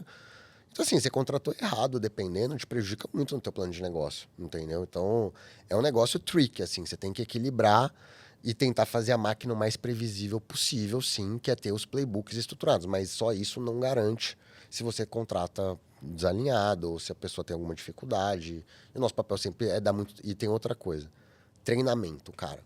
Isso é uma parada subestimada também. Os caras pegam o cara de vendas, dropa material pro cara ler e fala, vai vender. Eu faço treinamento com o time comercial, cara, quase toda semana. Agora eu não tô fazendo tanto, mas, cara, até mês passado. E você mesmo montava esse treinamento? Como que é? Cara, entrava lá, bora, a gente chama de roleplay. Me vende, eu dou lá minha persona. Eu sou cliente de uma empresa de agronegócio que faz 200 operações por mês na região do Mato Grosso, de Goiás, e hoje eu mando o produtor ir lá buscar. Prazer, eu sou o Pedro. Pô, muito prazer aí, cara. Legal tá te conhecendo e tal, pô. Você é do Goiás, cara? Já fez o rapport, tem família lá, né? Pô, cara, tive lá outro dia pra um casamento, fui Natal da Foi Shed qual lá, cidade cara. lá que você foi? Cara, fui pra Goiânia mesmo, Goiânia, assim, que cara. Eu tenho um grande bacana. amigo de Anápolis também e tal, cara. Eu até dei palestra lá uma Minha vez. família é dali aí, tá vendo? Cara, mas a gente faz roleplay, entendeu? Aí, obviamente, tem uns treinamentos específicos, porque é o tempo inteiro garantindo que o cara tá roleplay do produto, da técnica de vendas, etc. Eu acho que nessa pontezinha que a gente fez aqui, esse roleplay aqui, cara, eu acho muito engraçado esse negócio do rapport, assim, né? Quando eu comecei a trabalhar com vendas, assim, a galera falava do rapport, eu falei assim, mano, serve pra nada essa porra, tá ligado? Tipo, pô, o maluco só quer resolver. Aí eu comecei a ver uma analogia que eu gosto sobre isso, é esse negócio do mineiro com o carioca, já viu? Não. Tipo, meu irmão, mineiro não compra de carioca, tá ligado? Ah, é? Tipo É porque assim, mineiro é desconfiado, né? A pessoa fala. Não, mas com carioca especialmente. Carioca É. pra ele tudo bandido, assim. Tem dois, cara, igualzinho, tá ligado? Tipo, pô, outra metade do preço do carioca é golpe. É mesmo? Não tem como ir, tá ligado? E meio que, tipo, no fim é isso, né, cara? Tipo, pô, pode ter tudo maravilhoso, mas se você não tem confiança, É isso. você não vai querer fazer negócio. Então, pô, se você vê que é um cara que ele tá nos mesmos círculos que você, ele conhece as mesmas pessoas que você, ele, pô, tem um entendimento, ele é parecido contigo, fala assim, ah, vou confiar nesse cara. Perfeito. Se ele é parecido comigo, isso, eu sou é isso. confiável. Mas isso é gatilho, é isso que eu falo que a gente deveria estudar mais. Porque tudo isso, cara, é muito explicado por neurociência. Porque isso vai te mexer com as tuas crenças, isso te aciona um sistema familiar que te remete a algo que te gera confiança, porque tem a ver com a tua infância. Tudo isso são fatores psicológicos que, se você estuda, e, cara, vendas pra mim é uma parada de ciência exata com psicologia humana, entendeu? Então, se você aprende a ativar isso na pessoa, você sabe que o rapport é para você gerar empatia, que empatia gera conexão, conexão gera nível alto de confiança, a probabilidade do cara comprar é maior porque ele se sente confiante em você e ele viu algo em comum. Estabelecer laços em comuns é importante porque gera reciprocidade na negociação.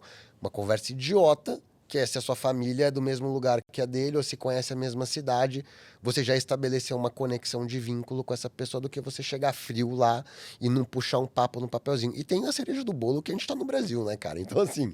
Não... Mais ainda, né? Exato. Não existe, cara. O Brasil tem isso da conversinha antes da reunião. Tem amigos, você deve ter, que vende nos Estados Unidos, os caras falam que lá é assim, cara, o que você quer me vender, quanto que custa e beleza. Você nunca conseguiria fazer uma venda dessa no Brasil. Me corrija se eu estiver errado, Não, você né? acha que o cara é um cuzão. Fala assim, pô, É. irmão, Tati grosso, seu grosso, grosso. poucas ideias. O cara nem falou oi, cara. É, mas nos Estados Unidos, uma coisa que eu percebo é assim, quando você começa tentando fazer rapport, a galera meio que já é ligada na parada, assim, e não é tão padrão, tipo, ser simpático. É meio tipo, pô, esse vendedor safado tá tentando se aproximar de mim, Ah, tá é? ligado? Os caras já pegam que é tipo uma técnica. Não, é porque lá é um pouco mais rápido, assim, mais Aham. dinâmico, assim. Então você começa a querer puxar muito nesse papinho, o cara fica assim, pô, o que esse cara tá querendo fazer, tá ligado? Entendi. E tal. Só que quando você consegue puxar o rapport no meio da conversa, aí você tem um efeito muito legal, tá ligado? É uma parada bom. que eu senti. Porque lá eles têm muito essa de, tipo, pô, não vou perder tempo em papinho aqui logo no começo e tal, mas depois que ele já tá envolvido, bicho, Entendi. Se o cara vê que tem valor. ele vai 1h30 no telefone, tá ligado? Uma vez Entendi. que ele viu que tem valor. É mesmo? Isso que é bem diferente, assim. Aqui no Brasil meio que tem essa de, tipo, pô, você começou a reunião, cara, tá marcado 45 minutos, os dois ficam 45 minutos lá, tá ligado? Tipo, pô, vambora aí, trocar ideia e tal. Entendi. Sobrou tempo, fala da vida, tá ligado? É mesmo, não sabia, Lá cara. é mais, tipo, pô, cara, começou a call, pô, deixa eu ver se isso aqui é valioso pra mim, senão eu quero acabar com ela o mais cedo possível, mas aí se tem valor, você consegue levar longe, tá? Ah, achei que eles fossem mais pragmáticos, cara, assim, de acabou, acabou. Eles são mais humanos, é só mais, tipo, mais que no Brasil a gente tá acostumado com isso, assim, né? Tipo, é grosso você chegar e já falar a parada. Tipo assim, a gente pensa, e aí, tudo, pô, como é que tá? Pô, ninguém tá nem aí pra resposta do como é que tá, mas você não pergunta, você é meio cuzão também, né? Não, e brasileiro também tem só pra complementar, cara, eu vou muito em reunião, até hoje, cara, gosto muito da área comercial. E, pô, assim, tem uma diferença também do jeito que você vai na reunião. Então, assim, trabalha com tech. Cara, mas eu converto muito menos se eu boto uma camiseta preta do que uma camisa, cara, pra vender pra enterprise. No Brasil tem isso, cara, assim, até desrespeitoso às vezes você sente, você tá falando com um determinado departamento que você não tá lá com uma camisa, ou achar, não, eu sou foda o suficiente pra chegar lá com uma camiseta preta, um jeans, assim, ainda tem isso, assim, de você levar a seriedade ser transposta pela forma como você se veste, assim, Pô, sabe? e acho que isso é verdade, e é verdade em qualquer lugar no mundo, isso daí também. É? Eu acho que, pô, qualquer lugar que você vai um pouco mais pra economia real, que não acha startup cool, se você, pô, não for bem vestido, você vai Tomar, né? tomar. Você não tem nem chance, tá ligado? É. Minha opinião, né? Eu acho E eu também. cometo esse erro. Claramente, nunca estou bem vestido para as coisas que eu vou fazer, tá ligado? Mas, tipo assim, eu vou colar nos negócios do mercado digital lá, né? Que eu falei pra você que eu tô me aproximando mais e tudo mais. Cara, porra, meto. Eu entendi o jeito que a galera acha maneiro, assim, tá ligado? Então, tipo. Rolex, Gucci, o que mais? É, mano. É esse o jeito. É isso, mas eu não tenho relógio, tá ligado? Porque eu sou pobre, fudido aqui, né? Infelizmente. Mas é esse. Mas, tipo, maluco usa relógio falso, tá ligado? É Os mesmo? caras metem Patek falso, assim, pra colar no evento, assim. Sério? É.